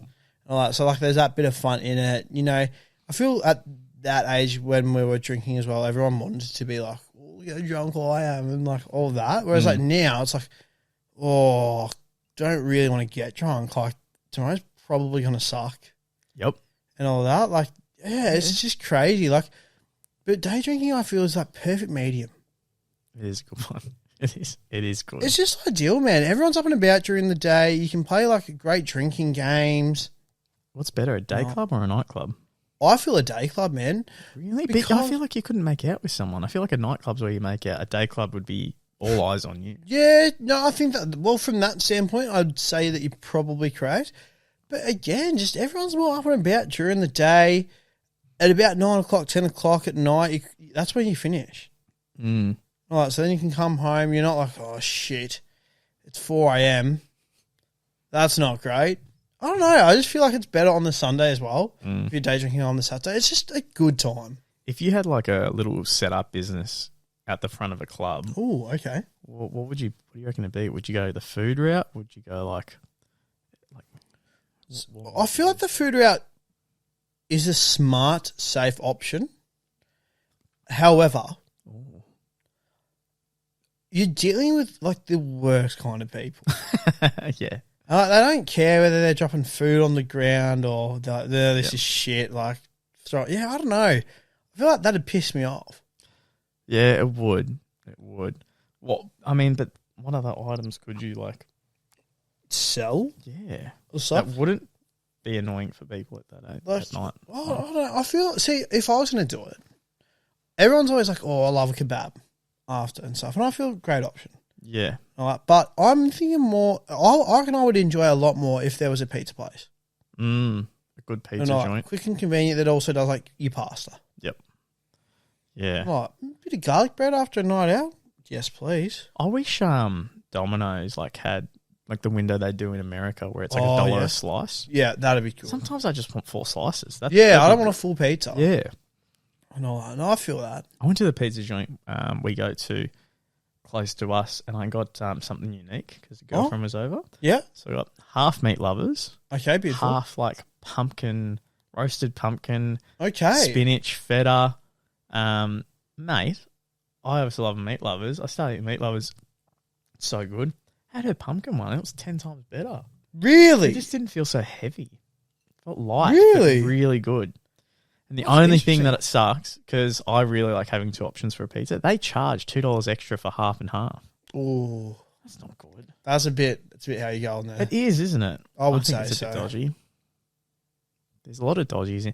There's another drink place near us that waters down all their drinks. Really? They water all of them down. Wow. Mm-hmm. So you're still paying top dollar as well for a drink only to... I went there and had 10 drinks once, and I didn't. That's when I saw you. And yeah. I didn't even feel tipsy. Yeah, which is pretty disappointing. You'd think for about 10 drinks, for the most part, no matter who you are, that's tipsy. I would think so. There's nothing worse, actually, than going out on a night out and like you just full well know that how much you're paying for a drink there. It's like, oh, I definitely could have got a 4-pack. Yes. True. At the Bottle-O. Yep. That really pissed me off, actually, on a night out. There is nothing worse than checking your bank account, man. Like, can I believe that I got like 5 vodka raspberries and that's $65 and like that's almost a slab of cruisers. Yeah. Or almost a slab of like UDLs for prees. I don't know how girls go to clubs and wait in the lines to pee. That'd drive me nuts. That is, yeah. I get annoyed when there's 3 people in front of me. But then they're fast turnover too. Yeah, that's... Because they're not doing like the sitting down thing. That's very true. It's very true. And then the hidden gem of you never ever... if you ever go into the urinals, it's always either the very left or the very right. Yeah. If it's not those two, then it's the middle. Mm-hmm. If it's not the middle, you really want to hope that you then can divide it by 3. You never want to be next to someone at the urinals. It's just an uncomfortable... It's like an unwritten, non-spoken rule, I feel like, for a male. Yeah. And you can always tell someone's dodgy if they just come right next to you. You're like, what are you doing? It does feel weird when someone looks over and I hate back that. at you. I hate that. I still hate when I went to that Hungry Jack's and I was like going like number 2 and like some kid literally looked over the walls and stared at me. Like that still upsets me. Like I haven't been back there since. That was really annoying. Imagine a wall like that and someone coming over and just like looking at you. Invaded my space. Like I don't know if I was okay with that. Oh, bro, we're not chill like that. Yeah, we weren't. I don't even know you. I really didn't. You can just tell while he's going back to his parents. He worked there. Oh, that's even worse. He's probably like looking like, there's no way this is wanted happening. a burger. I'm like, I'm not doing it now. I'm not doing it now. Oh, that's hilarious. That is actually hilarious. Yeah. Fucking hell. I've never ever had that happen to me. Like someone look over? Yeah. Never? No, I don't feel like it. I've had like a mate try to don't piss feel on me. like it. Well, no. I don't. I just don't think I ever had that experience. I did have the experience actually though in high school for PE. You know how like we got changed in the stadium and the stadium had their own toilets. Yeah, I can't believe this. Right, so I was getting changed and obviously like changing into the PE uniform, whatever. Bringing out like the school clothes as you do, where that was in like a plastic bag. Some people like bring their backpacks. Some people didn't even actually bring it. They just tucked their clothes in their shoes, which was pretty cool. And at year 7, I never did that. So I was actually like, that is revolutionary to me. I love that. And, sorry, you just got me giggling. Yeah, lo and behold, I left my school shoes in the toilets. Yeah. And all that. So I was like, oh, that's a bit annoying. But they'll be like where I left them. They weren't. Someone's thrown my school shoe, put it in the fucking urinal and pissed all over it. It's like, they'll pick me to put, like, yeah, like that's what their shoe is full of water, cunt. I was like, this is fucked. This is actually fucked. And I just remember being like, I'm not fucking wearing that. So I wore my like PE shoe, and the teacher was getting mad at us. They were like, "No, mate, like I don't believe you." I'm like, "They're in the like they're actually the old wearing the school shoes for sport." Yeah, and I was like, "I'm not fucking wearing them." So yeah, that's getting you. I can't believe someone would do that though. Yeah, like what little sick fuck pissed in my shoes. Why wouldn't you just leave them where they are? It's fucked. Whoever you are, yeah. No shit. I was so angry. Actually really pissed me off. I think about it. Just don't piss in someone's shoes. Do you remember when we were in history class and the teacher like... Oh, yeah, that was... What a bitch. She singled you out. Yeah, I did nothing. So you say. No, I did nothing. Mate, you were talking the whole entire thing. It was about like Modern Warfare 3 as well. Was it? What a throwback. And then the one time I opened my mouth, wait, stop talking. And I was like, are you serious? That was bullshit. So bullshit. Oh, shit. Trying to think of other stuff. I remember when a massive guy, like, my hand was over my school laptop and he pushed the laptop lid, what is it called? The screen onto my hand, and he pushed it all the way down so it cracked over my hand. And I was like, man. Far out. Did you throw out all your school books after school? I don't. My mum went nuts at me for that. Like, mate, they're very expensive. That's what she kept reminding me. She kept telling me that. I'm in the lockers near the bin, just like, school's here. Like ripping them up. That's the same as like people who took their planners really serious. Oh, I forgot about the planner. And like, I just remember always like drawing in mine. And the teacher always like, you need to write down the dates in these. And I'm like, oh, that's what it's there for. It has the dates. You need to. That's the whole point. Oh, you need to write down what you're doing on the dates. Sorry. Date without the. I was just like, and it was always like, do you have your planner or you don't? And all that. I'm like, why do I need this? I remember I accidentally cinched myself when you know how there was like teacher's detention, but then there was actual detention. Man, my first detention, I didn't know there was a difference. I got a teacher's detention. She's like, see me after class. And I went to actual detention and I had to like write my name in my diary and like get my mum to sign Isn't it. that weird that we still like have a detention system? Do they? Well, what did we? No, what was time out? No, that's for children. We had detention. In high school? In high school. 30-minute detention for lunch. Oh, yeah, where you stay in. Yeah. And all that. Yeah, detention. There was a time out thing as well, though, at our high school. Where if you were annoying the teacher so much, they'd just be like, go to time out. And then you sat in that thing. Oh, time out. Yeah. I had to go there once. I never went. And you get like a little slip. Dude, my first time, I forgot about this. My first time having to go to time out, I was like going a bit too rough back and forth with one kid. And the teacher's like, nah, done. Sends me out of the music room. I'm walking down. Like music. It's like my... What do you find over a bass guitar? That was the one I had it for. No, you said you were going to play the drums. Push him over this. Get out. And I like, before I went there, because this is my first one, I think I was like fucking year 11 too. I just went into the bathroom, like cried, like punched the wall a couple times. Cause I'm like, fuck.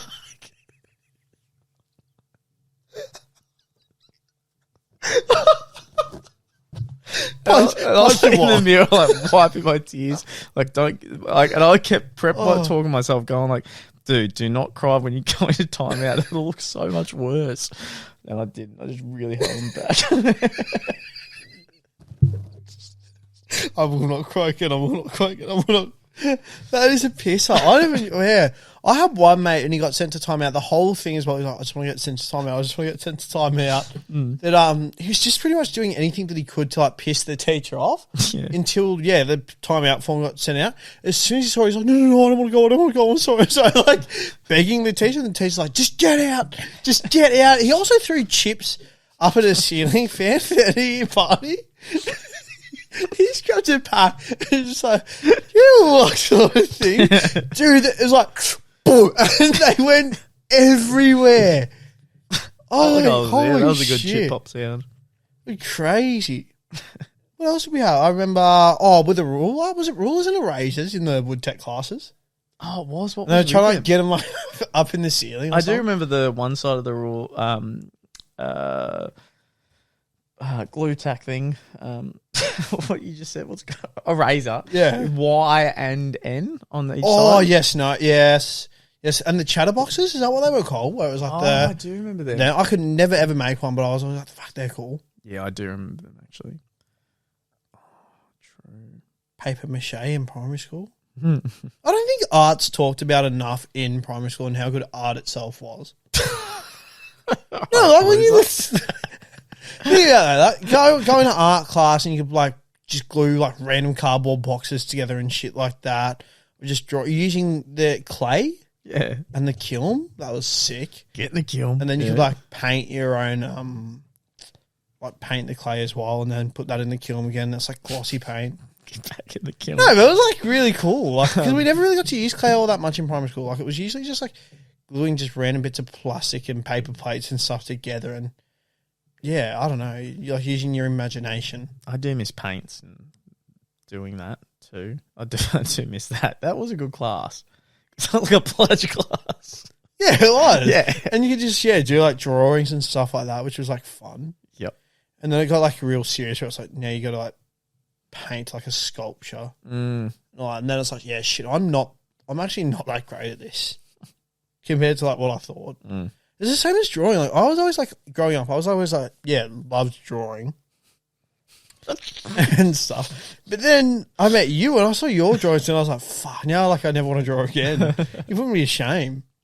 I did do little I was cool like, my flames. drawings are like terrible compared to you. I was so sad. I'm not even kidding me. I was like, fuck, your drawings are good. And then you always glad we can get deep on the pod. Yeah, and then you're always giving yourself tattoos as well in class. I did draw on that. A lot. I did draw on myself. Yeah, a lot. I did actually. Crazy.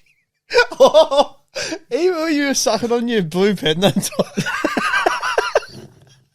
I sucked on the wrong side, yeah. So that blue tongue teeth.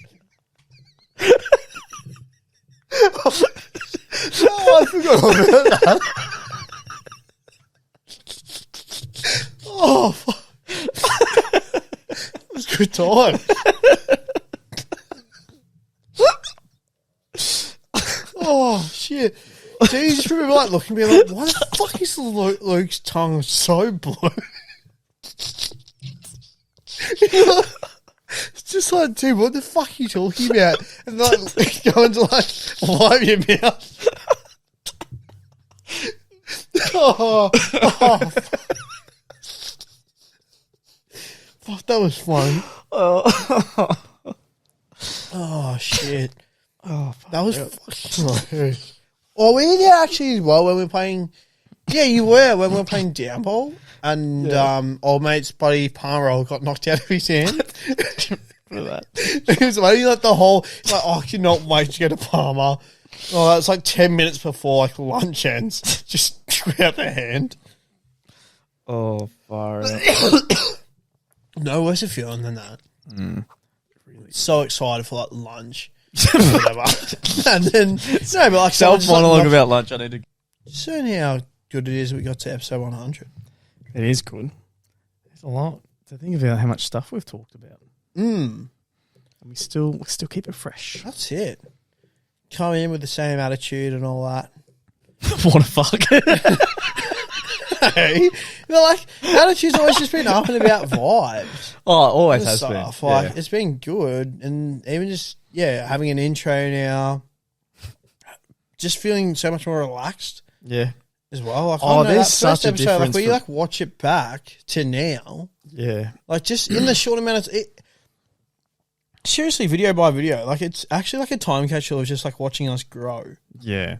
And just being so much more comfortable when we speak compared to like the first 5 eps. It's nuts. Yeah, we found out like little tricks. Niche. And stuff. However, we do need to play around, I reckon, a little bit more with like the button system. We do. I wish there was a phone one where I could press it and sounds would go off, but that'd be cool to play around with that. Even like just more like calling people. Yeah. And stuff as well. I think that'd be like really cool to start introducing like that. I would love that. And stuff. Or even just like telling, I don't know, a high school story and then like calling that person if like we're still in touch with them. The fuck do you want? No, probably. It's just more or less they're like, wait, we just told that story. Do you want to like give us your story? And then it's like, oh, boys, like, so it'd just be funny, like in that sort of funny. I agree. Sense. Even more prank calls, or maybe like you and I just having it back and forth, and then like they're just there. Like in the back, I'm like, what the fuck? What is going on? Like, and like we call someone and just talk in the distance. No, like we call someone like, hey, hello. It's like, oh, can you just grab the eggs? Yeah, no worries, mate. I'm just grabbing the eggs, and they're just like, hello. And it's like, oh, sorry, like pretending then to like be on the phone with them, carrying out the conversation, but also trying to chat to me. And you come with the whole lost. time. You agree us? Don't worry, you wouldn't understand.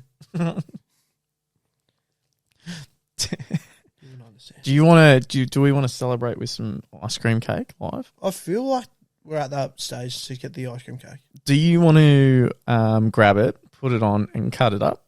Oh, giving me a lot of responsibility. Well, I feel like I'm only saying that because I feel like I'll self-monologue more because I came back before to hear you go, and then wait for me to sit down. So I have no idea how long you were talking for. No, I was talking for a bit. Oh, were you? Yeah, that's where I'm alive. I thought I was the room and you started going. No, I didn't go like that at all. Okay. Well, maybe until the end because I heard you tiptoeing, so I was like, oh, great way to bring you back onto the pod. Oh, okay. So, yeah. Oh, well, I trust you. Thank you. You can get the cake. Oh, thank you. All right. I'm glad we got to that point. I'm trying to think of something. Well, I'm going to start off by slowly grabbing a party popper with my feet. It's currently coming back to me. I'm about to. It's in my hands. I'm about to pop it. 3, 2, 1. Oh my god, that scared me more than I thought it'd be. There's some pops. I've got a flare on my pants. but I'm keen for ice cream. What else? We can go through. I got a story. I got a story to tell. If I go through, so some of the topics where. Oh, that's right, Lee. I've got a friendship test for us after this. Yeah, like it's all questions. I thought it'd be good. All right, let me read that other story while Lee cuts us up some cake to celebrate the 100th episode of The Cameras Went Flat. Fuck. It's not celebrating the cameras going flat. It's just celebrating 100 episodes. And I'm going to read out another story. Got high and ran into cops pulling over a couple and started recording and did not know how to act sober. These are relatable stories are good ones. I just cannot handle social situations when I'm high. Unless I'm with my close friends, then one fateful night I ran into a serious situation with cops. And there is no way they didn't realise I was high as a kite. Let me set the scene. It is a warm summer night, mostly beach town. My friends and I had just gotten drunk and then really high when we decided to go out for a walk in the beach. So we started walking and smoking and getting higher.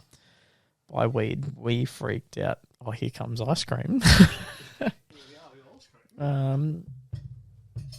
is so long. I'll just skip to some parts. I'll skip to the end. I again feel extremely socially awkwardness and start talking. You know, we all live in this world and it's hard no matter what. Fuck, I've missed a lot of it. That's okay. There's cake. I'm so excited for cake.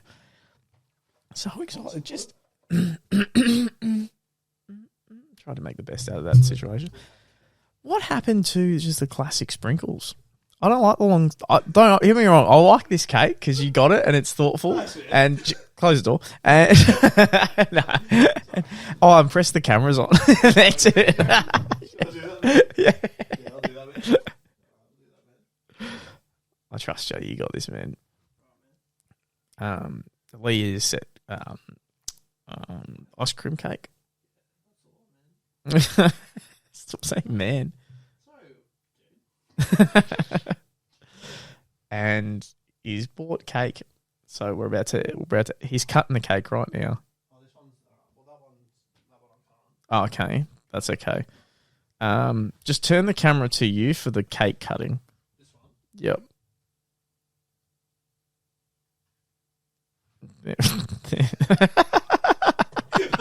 Real bad.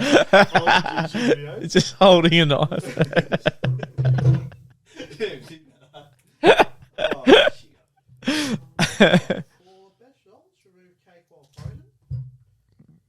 Tick. There's little steps. You've got this. Remove cake when frozen, lift and pull towards. That's actually what I sound.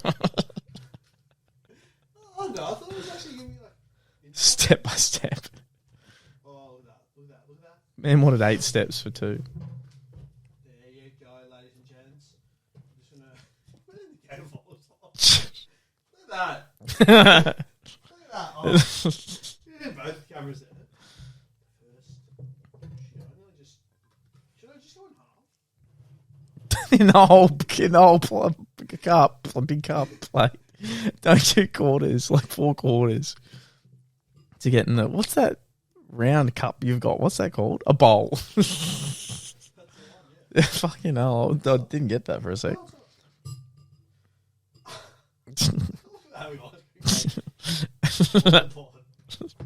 We are about to have ice cream cake on the pod. I'm very, very excited. I feel like you're putting that knife into our table.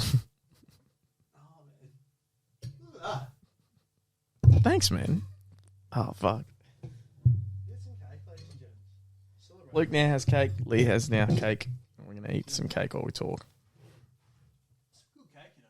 So it's ice cream cake, Napolitan, creamy cream up the top, whatever it's called, vanilla, and pink in the middle, and brown at the end. Oh, hopefully it's as good as it looks. Mine's actually running away in the bowl. You have 2 cameras filming you eating cake. Sorry. Can't wait to edit that. No.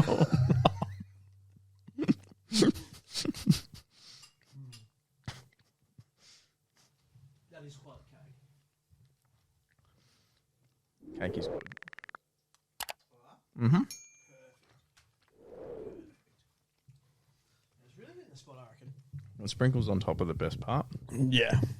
It would have been better with like the normal hundreds and thousands, though, instead of sprinkles.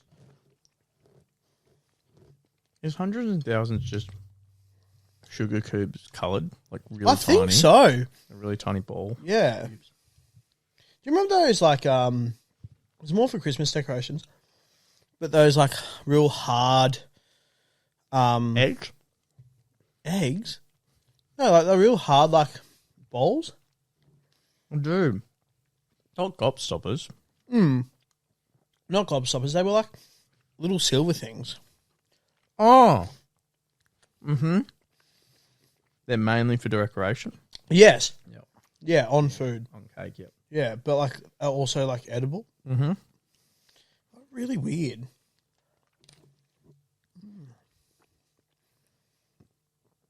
Sort of doing an ASMR at the moment for the listeners.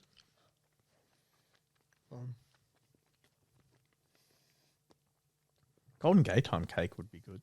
Golden cake would be good. What are your thoughts on Cold Rock? As in, like, just in general, though. I can't wait to talk about it. It's just, I'm just thinking about like a couple of my mates. Like, like, did I just really listen to 10 minutes of you eating ice cream and talking about your favourite ice creams? I don't know what people were expecting when they hit on the 100th episode. Wasn't eating cake with the boys. That's for sure. If people started drinking at the start of the episode with us, like we asked, and now if they've got cake in their fridge, it's cake time with the boys. Could you imagine some of the listeners actually thinking, shit, it's Liam Luke's 100th episode, next episode. I'll get some cake.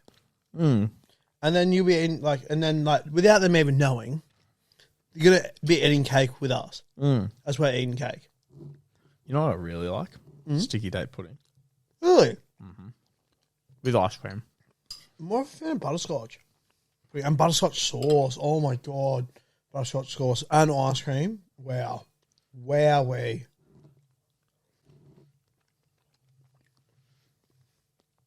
Do you like crepes or do you like pancakes? I like both, but I probably would get pancakes more than crepes. My favourite TV show. Your favourite TV show? My favourite TV show. I'm going to go with Modern Family.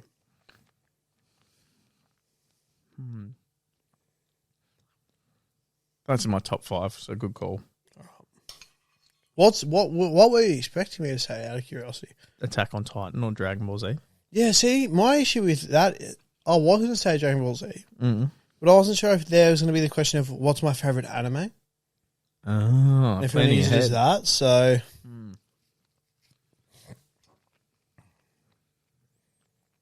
Favourite food? Favourite food? Well, you already said it on the pod. So spoilers, but salt and pepper calamari. Yep. So that's it. What's my favourite pizza topping? Pizza topping. You like it nice and simple, man. You're just a margarita person, but we'll occasionally get meat lovers. But you like to keep it plain and simple. My favourite movie?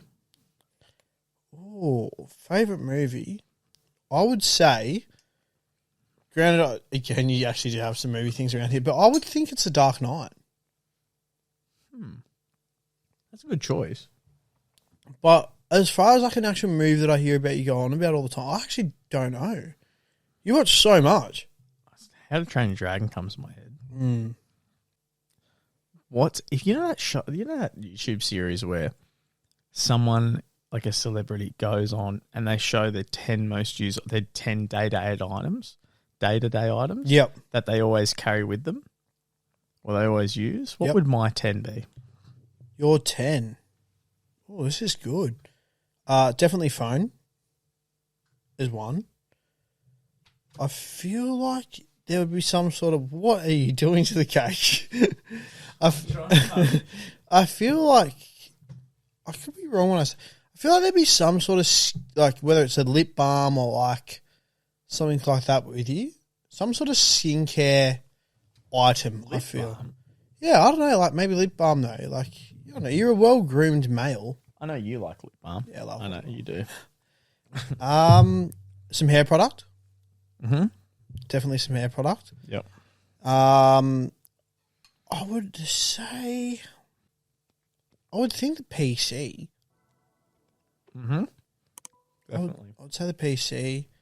I'm also going to go with headphones or earphones. Yep. Earbuds. Yep. Either or, yeah. Earbuds. Thank you. Has to be a coffee. Mm-hmm. Has to be a coffee. Yep. Very good call. Two more. I also feel like a really dumb and all that. Maybe it's a bit too basic, but I feel like a water bottle. Because I feel like you're always like very hydrated. Like you've always like make sure my water intake's like this and stuff. So I'm going to throw that in there. And then for my final one, a pen. Which is dumb, but like for the job that you're in. Mm. Yeah. No, you're spot on. That's actually a little bit harder than what I thought it would be. It is hard. Like really thinking, like deep diving into that question and thinking about it. Give me some questions. Well, yeah, I'll flip it, I guess. What is my favourite food? Oh, what am I doing? Pesto gnocchi. Yeah, my man. What is my favourite TV show? I'm going to go with this one because I feel like this is one you quote the most. Arrested Development. Yeah, good choice. Very good choice. We would have said that or The Simpsons for sure. I did. You got him. No, that's actually pretty. What would my if I had five? Actually, I'll change the one that you gave me, but like with less item. What would 5 things be that I would always have on me? Apple Watch. Yep, correct. Car keys. Yep, spot on. I don't know if you still use it now, but your gym, like, get into the gym card. Yeah, that's correct. Yeah, the fob. Yep. No, you're spot on. Yep, the fob. You are spot on. Okay. I think the other one would be... Oh, you do have... I know you have lip balm in the car, but we spoke about that before. Yeah. I think you always keep your car very, very clean. So what would you... What's in there? This is hard. It is when you actually really think about it. For your new job, I'm going to say like something working in your pocket. So like, and what you're doing, maybe like a pocket knife. You're pretty spot on. I am. Yeah, like pocket knife / like a sort of like an old rag sort of thing. I always got that on me. Yep. That's pretty good, man. Not bad. It's hard to think. Like actually, that'd be an interesting question to like ask anyone. They're like, what's 5 things? I've got one. You get 5 questions. Oh. You're on a first date, like hypothetical, just singly, like back in the day or something.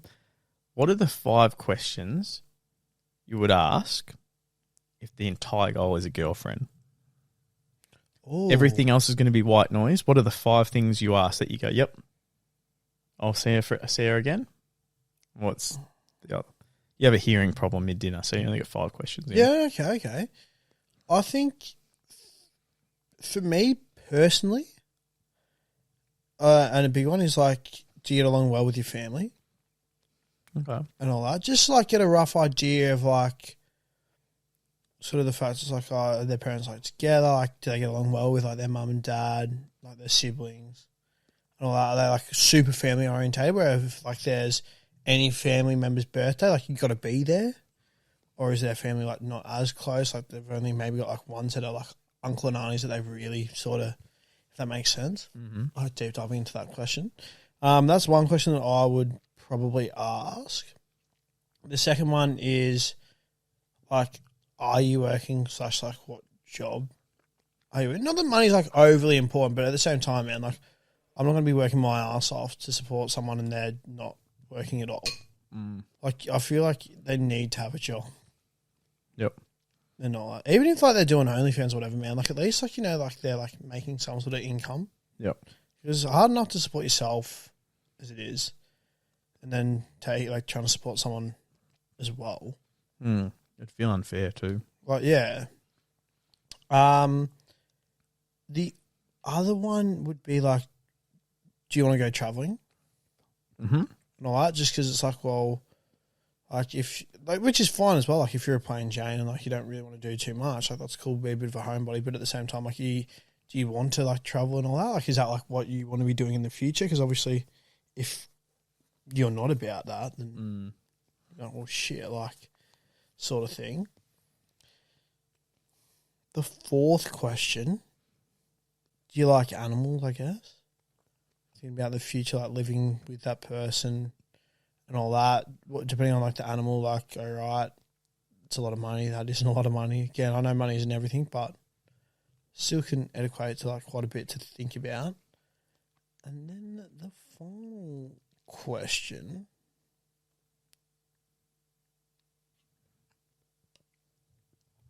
would be, I think, the children one. That's like a pretty important question.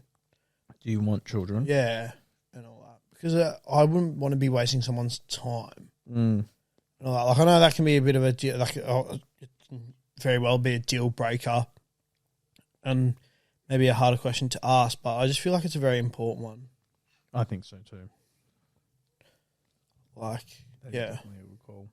So obviously there's some people out there who definitely don't want children. There's other people out there that do and all that. Like, some people compromise. Other people are like, nah, like, if you don't want children, I just don't want to be with you, sort of thing. So, yeah.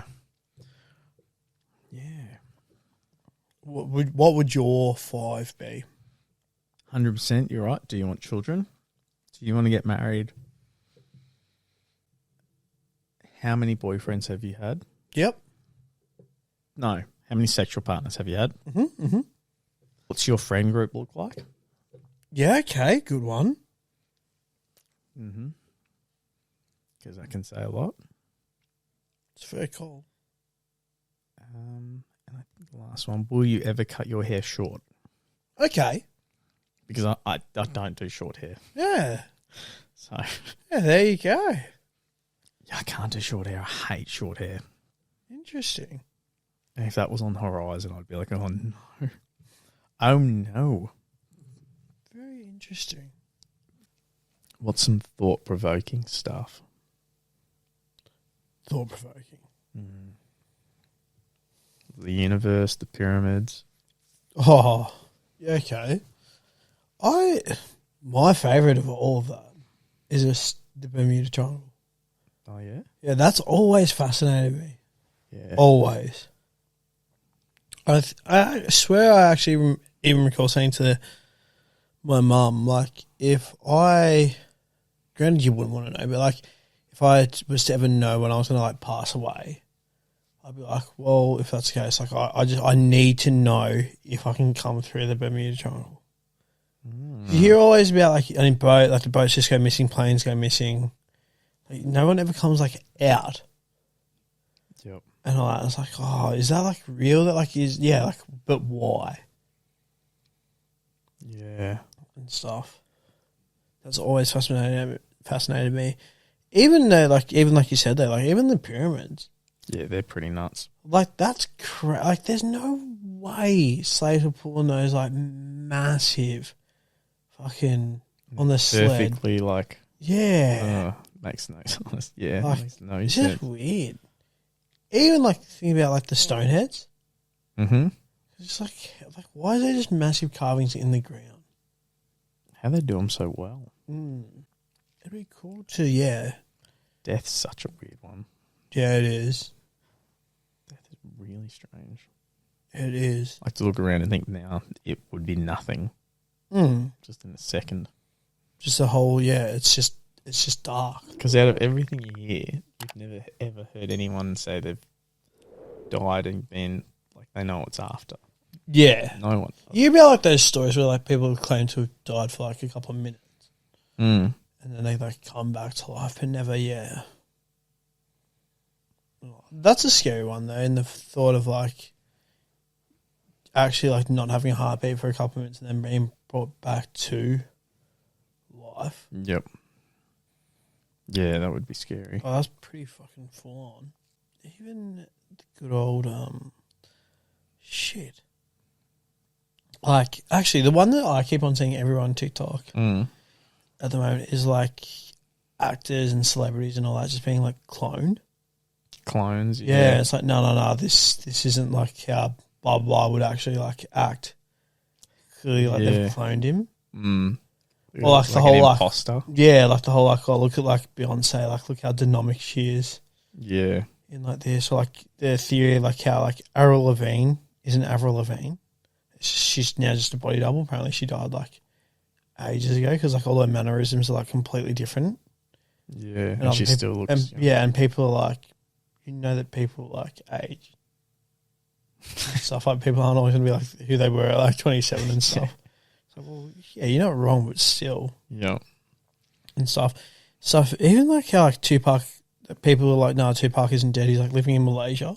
I've seen that one. It's like, bro, like he got shot. Like, yeah, no shit. Like, or Michael Jackson isn't dead. Yep. That one, like he's still alive, and now he's just going under like a different alias. Yeah. Like to be out of like the public eye.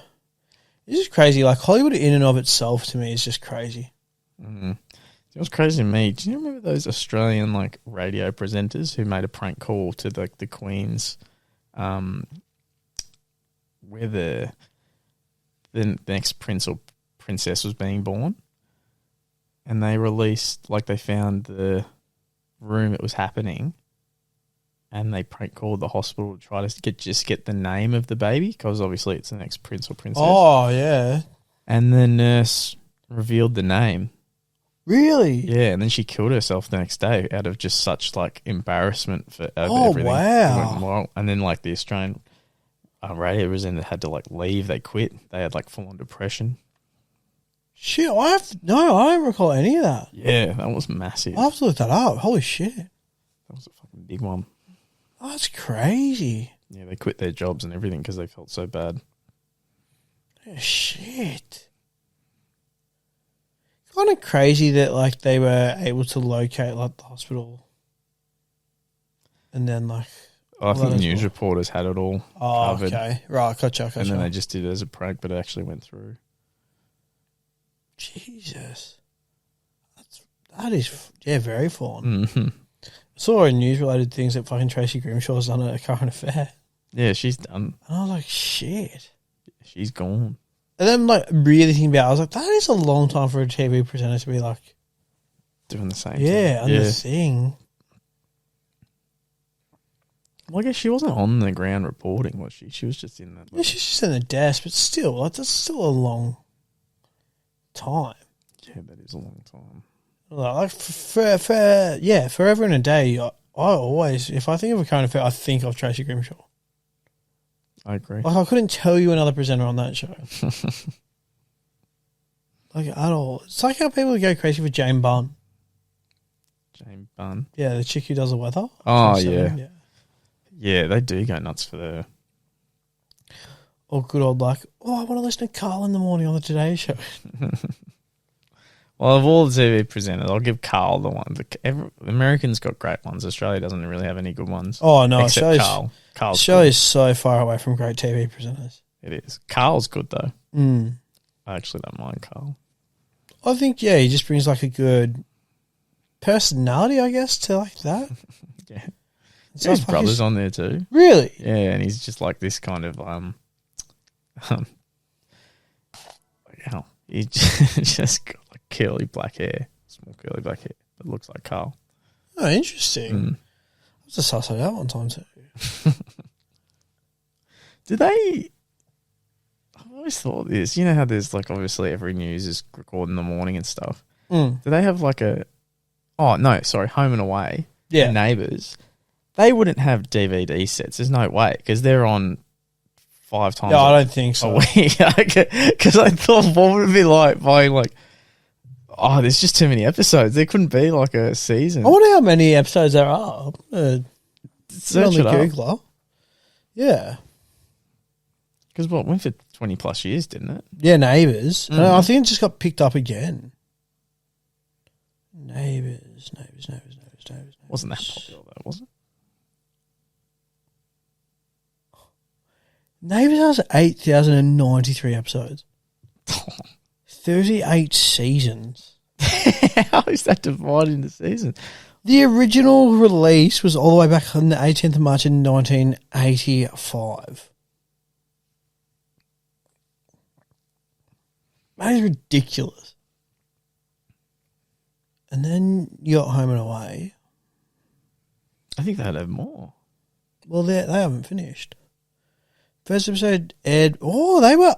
Wow, okay. The first episode was on the 17th of January 1988.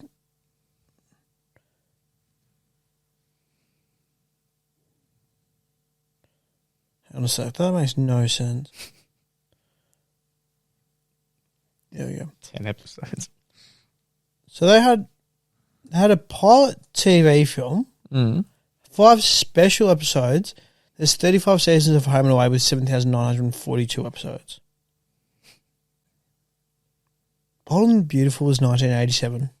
Oh, I hate that. 36 seasons. With a 3.4 IMDb rating. Home and Away had 5.1. That's ridiculous. MASH? What about that? That show was on for ages. Yeah, MASH. All right, let me look that up. 256 episodes. Wait, what? Oh, that's so... Not even close to it. 1972, 11 seasons. 8.4 on IMDb. That's not bad. You remember I Dream of Jeannie? I do remember I Dream of Jeannie. I remember thinking it was always a cartoon because the intro was a cartoon. I thought, I'm keen to watch this. And then I was like, why the hell is it not a cartoon? I do remember Zelda Warrior Princess a lot. Oh, yes. What's the other guy? No, Xena. And what was the guy? What was his? Hercules?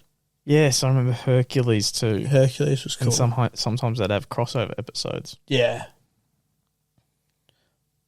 The old, Batman TV series, where it was, actually, human. Mm-hmm. So I remember watching, that on VHS. Fuck, VHSs in general as well. Yeah, the tape. Yeah, rewinding them. Yep. And, you'd, rent the VHS and someone hasn't rewound the movie and you're like, oh, you bitch. You psycho. Crazy. Can't believe you've done this. That's come such a long way. I can't believe you've done this. We grew up in the era of VHS. Mm. We've then grown up. We grew up with DVDs to now Blu-ray to now more streaming. That's crazy, man. It is. Think of all these people that own so many DVDs. They actually bought them because there was no other streaming service. Yeah, and they didn't pirate them. They didn't rent them. Yeah, that is actually crazy. I remember getting a DVD player and we got Monsters, Inc. Nice. And Shanghai Noon, which is Jackie Chan and Owen Wilson. Oh, yep. I can actually see the video cover of that. Oh, yeah. Yep. And we were like, wow, look how cool its DVD player is. And stuff like that. I remember thinking it was pretty cool, going to my nan's and there was the Nintendo 64. I didn't have anything like that. Yeah. Actually, no, maybe it was just a simple old school game. What's a video game console, the one where you play Mario on Nintendo? Yeah, just a Super Nintendo. Yeah, Super Nintendo. Yeah, nice. Super Nintendo. Do you know I found out that after our Aliens movies talk, the Avatar movie? Yes. That Matt Damon turned down the lead in that movie and they were like, oh, what did they offer you? And it was a 10% cut of all earnings. And he stepped it down. And how much did they make? They made remember we said the quote? They made heaps. Yeah, well, they were saying if their second movie, didn't make $2 billion, they wouldn't be happy. Yeah, but how much did the first one? The first one was earnings, I guess.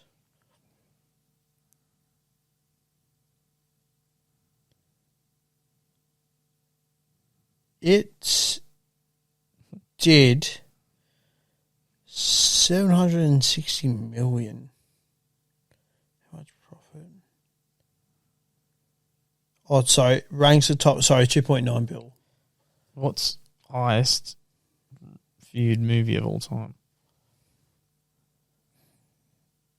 most paid or whatever. Avatar 2.9, Titanic 2.2, Avengers Endgame did 2.7. I can't believe Avatar's the highest grossing movie of all time. Infinity War 2.48, The Force Awakens 2.066, Jurassic World 1.62, The Avengers 1.5, Furious 7 1.5, Frozen 1.2, Incredibles 2 1.2. Incredibles is a good one. The Lion King 1.6, Toy Story 3 1.6. The Dark Knight only did 1.006. That's so interesting. Like, Incredibles 2 sort of comes as a shock, but it doesn't, because so many people grew up with The Incredibles. And we were all keen to see Incredibles 2. Yeah, I was actually really excited to see The Incredibles 2. Star Wars Episode 5 only profited 775.8 mil back then. I thought Star Wars was bigger than that, but then I suppose at the same time... How much does a movie producer make? Oh, fuck, I got no idea.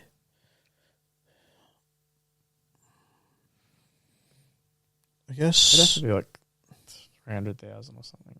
How much...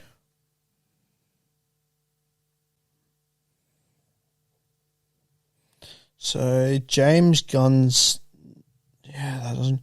His net worth is 50 mil. Far out. That's crazy. Salary is 4.5 mil. Monthly income? That doesn't make sense. If his salary is 4.5, his monthly income is saying 4 mil. No, surely not. 12 million, 3 months? No way. James Gunn. What about like the... I wonder what they do though. Like all those like filmmakers and producers.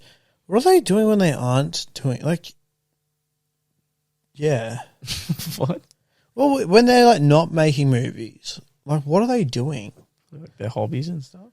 You'd be like, would you even have any, or would you always be trying to chase that next movie that like blows up? Like, do you succumb to like shit now? Like, I've got to work even harder to get like.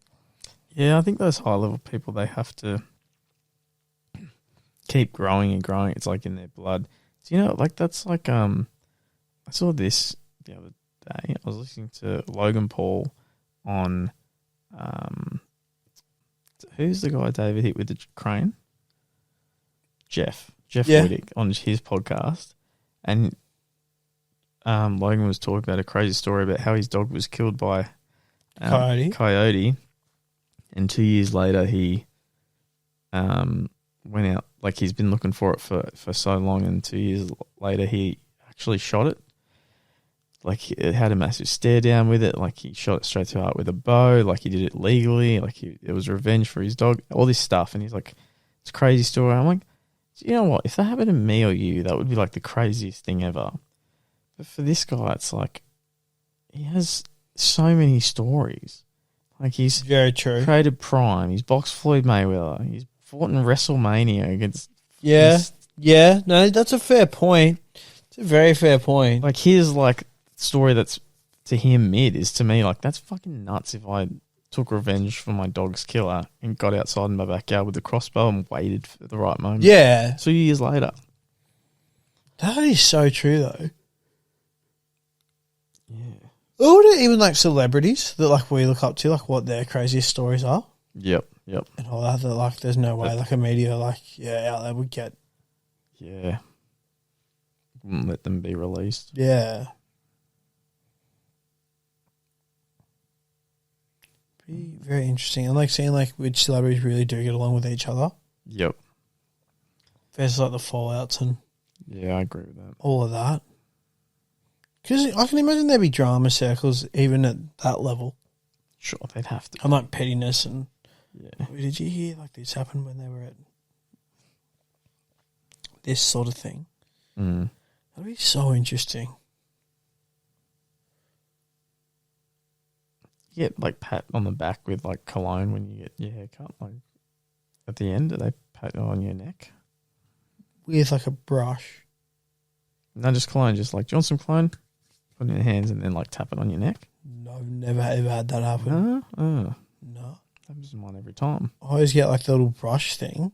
And Oh, then I get yeah, the, that the too. hair blower That too. stuff. I always find the most uncomfortable thing when you get your hair cut, and like I always like, is when they're shaving like behind your ear, or like doing the cutting, like, and you can like hear the scissors. I'm always like, oh. Have you ever accidentally been clipped a little, like properly? Not off the top of my head. Have you? Not properly, but a little bit, like where it was just a bit of a shock, like, oh, it's my ear. Yeah, shit. Do you ever get your hair done there? I've never once, because I can never grow it out that No, much. I just wanted to, because I love when that gets done for me. Yeah. It's just like so like nice, relaxing. You're just like chilling out. Yep. Just a good vibe.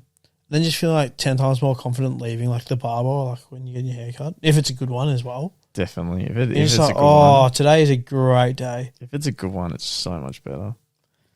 I would love to just have a bold cut, so I don't have to do a thing. Oh, But I'd hate how it looks. see, it's funny you mention that because obviously, yeah, I'll be bold. I look at like, I'm like, fuck, I wish I had hair and all that. But then at the same time, I'm like, it's so easy when I just get like it shaped to a number 2 and then it's just like, that's it. Like, I don't know. And now I'm almost like, shit, I wish I'd just like accepted that earlier on. Yep. And all that, like, it would just would have been like 10 times instead of like being like, no, like, I'm going to be bold. And finding it where it's like, should have just, like, it's going to happen. You just got to do it. Just go do it. Wipe off that Band-Aid. That's it. That's fucking it. Do you ever wish that you learned how to skateboard when you were younger? Or like snowboard? Like, or, Yeah, I wanted to buy like a half ramp and like learn. Yeah, I mean, But I always had a massive so cool. fear of like, you know, when you drop in, the 2 back wheels staying put, but the 2 front wheels like taking you out and you're banging the back of your head. Yep. I never wanted to bang the back of my head. Yeah. Oh, but I'm like, shit, I wish I like learned how to like surf or skateboard, just something like that. Even playing basketball at like a young age. Just mastering a craft. Yeah, it would have been like so cool. And all that, but yeah. Actually crazy how quiet this room is. Oh, and you don't really think about that. Like, I don't hear like any On TV, computer. I was just thinking how crazy Like, it is it's that actually like just no like noise. just silence. It's actually ridiculous. It's like there's nothing going on Yeah, around the outside world. like, nothing at all. I don't even hear anything outside. And this room isn't even soundproofed. Yeah. Do you know I made a video and I came in here when You made a video in here? when the house was empty. Yep. I'm walking in and because there was no furniture or anything, it was so echoey. Yeah. And I actually freaked out because I was like, fuck. When we do our podcast, it's going to be too echoey. Yeah, right. So that's gotcha. what made me put down the carpet. Oh. Yeah, that's the story of the carpet. That's why there's not the hardwood. Okay. Or hardwood. Yeah, you know what I didn't even think about that. Do you prefer carpet though? 100%. Yeah. I'm carpet all the way. Yeah. All the way. Is that so you can always have like it doesn't matter if it's socks on or socks off? Yep. Yeah, gotcha. It just always feels good. Carpet just feels so much It better. does, especially this carpet. Yep. Nice on the feet. It is. Matches the well actually like every single chair in here matches with the carpet too, I just noticed. Yeah, I made it. I tried to make the room match as much as I could. Oh, that's very nice. Very modern. Big fan. Trying to be. Big fan. It's a nice, comfortable room to come into. It is. Like, I don't know, like it's just like a vibey sort of space. It is. How comfy is the couch? Very comfy. This is another thing as well. You've done well. Like you got 2 different sort of couches as well. Yeah. They're both really good. They're very different from each other. They're both extremely good. Your brother is so loud. how we talked about how we couldn't hear anything. Yeah, and then we also just hear brothers just I said. don't know. Like, it's just like, mate, bit of respect. Do you know what, though? I've always thought you're the one, mate, that you're very loud on games, though. Yeah, I am. I'm so loud. You are very loud. Especially if it's Call of Duty. Yeah. And FIFA, actually. I would say more COD for you. You go nuts at. Yeah. I just can't control my emotions. If at all.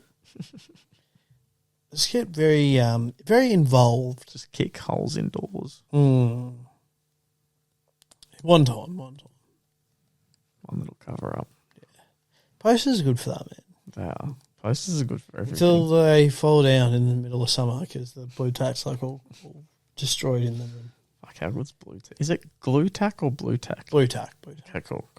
Yeah, a really cool little creation. It is. It is really cool. I don't know who thought of that. Yeah. Like what the thought process was behind that as well. Sticky notes? Sticky notes are good. Sticky notes are pretty nice. Yeah. Basic but effective. Those things that take out the staples. Yeah. Yep. What other stationary equipment do you like? You can't go past a good hole puncher. The hole punch is good. Until there's too many pages and it doesn't hole punch, you're like, you bitch. Yeah.